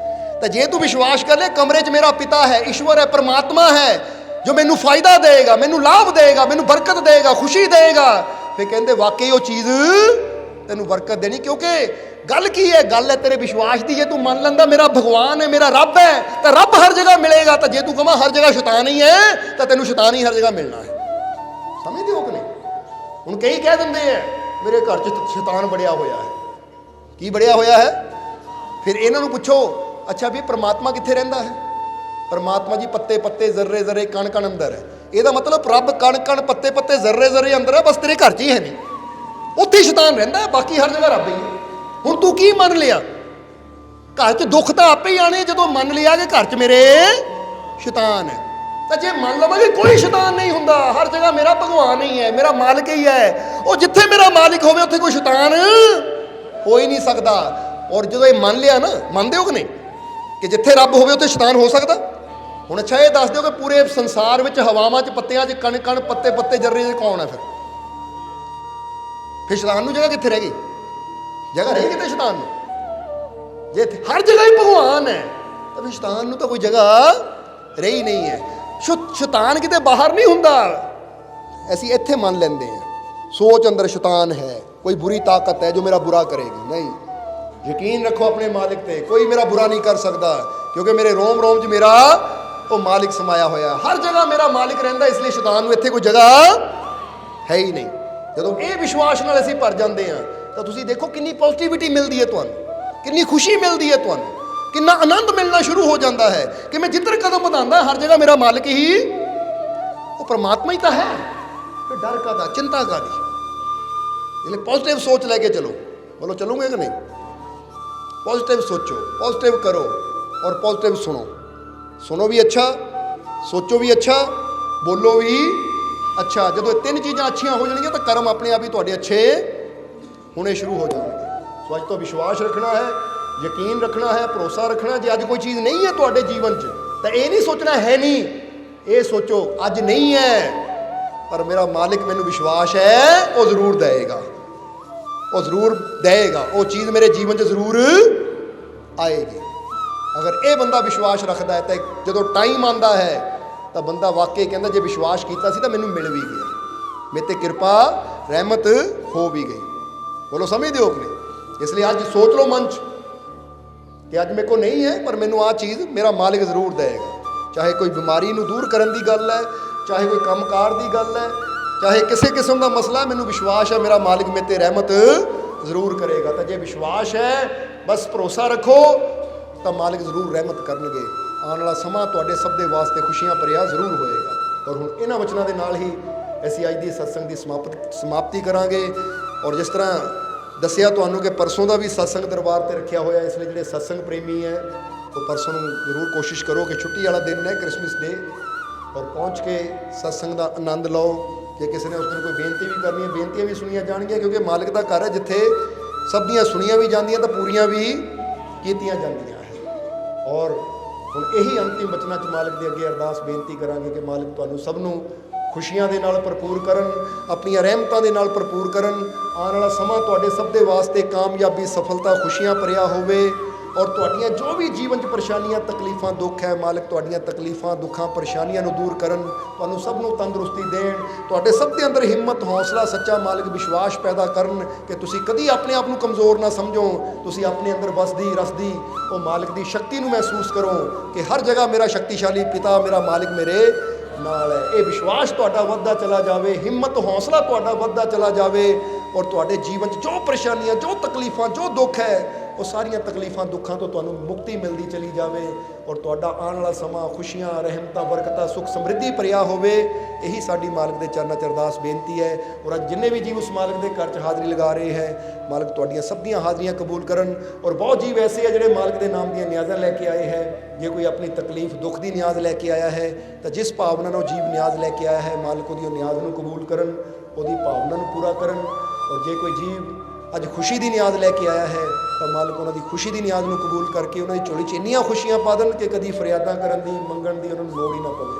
और जिहड़े जीव सेवा च योगदान देने वाले है, मालिक उन्हां दीयां कमाईआं च भी बरकतां पाण, उन्होंने भी मालिक बहुता देण, ताकि इदां ही सेवा करके वो मालिक दीयां रहमतां हासिल करके अपना जीवन सफल बनाते रहन। और हमेशा मालिक तुहाडे जीवन खुशियां, खेड़े, आनंद, रहमतां, बरकतां बनाए रखन। और यही ਉਹਦੇ ਚਰਨਾਂ 'ਚ ਬੇਨਤੀ ਕਰਾਂਗੇ। और हुण अंत विच ਤੁਹਾਡੇ ਸਭ ਦੇ ਅੰਦਰ ਵਾਸਤੇ ਉਸ ਮਾਲਿਕ, ਉਸ ਪਰਮਾਤਮਾ ਨੂੰ ਅਸੀਂ ਪ੍ਰਣਾਮ ਕਰਦੇ ਹਾਂ। ਸਾਡਾ ਪ੍ਰਣਾਮ ਸਵੀਕਾਰ ਕਰੋ। ਜੈ ਮਾਲਕਾਂ ਦੀ। वीडियो अच्छी लगी हो तो कृपया इसे शेयर जरूर करें। आपके शेयर करने से अगर किसी की ज़िंदगी में अच्छा बदलाव आता है, पॉजिटिव चेंज आती है, तो ये भी आपकी तरफ से किया गया एक नेक कर्म होगा, एक सेवा होगी। तो वीडियो को शेयर जरूर करें और वीडियो देखने के लिए सर्व संजय दरबार कांटियाँ शरीफ यूट्यूब चैनल को सब्सक्राइब करें और फेसबुक पेज को फॉलो करना ना भूलें। जय माता दी।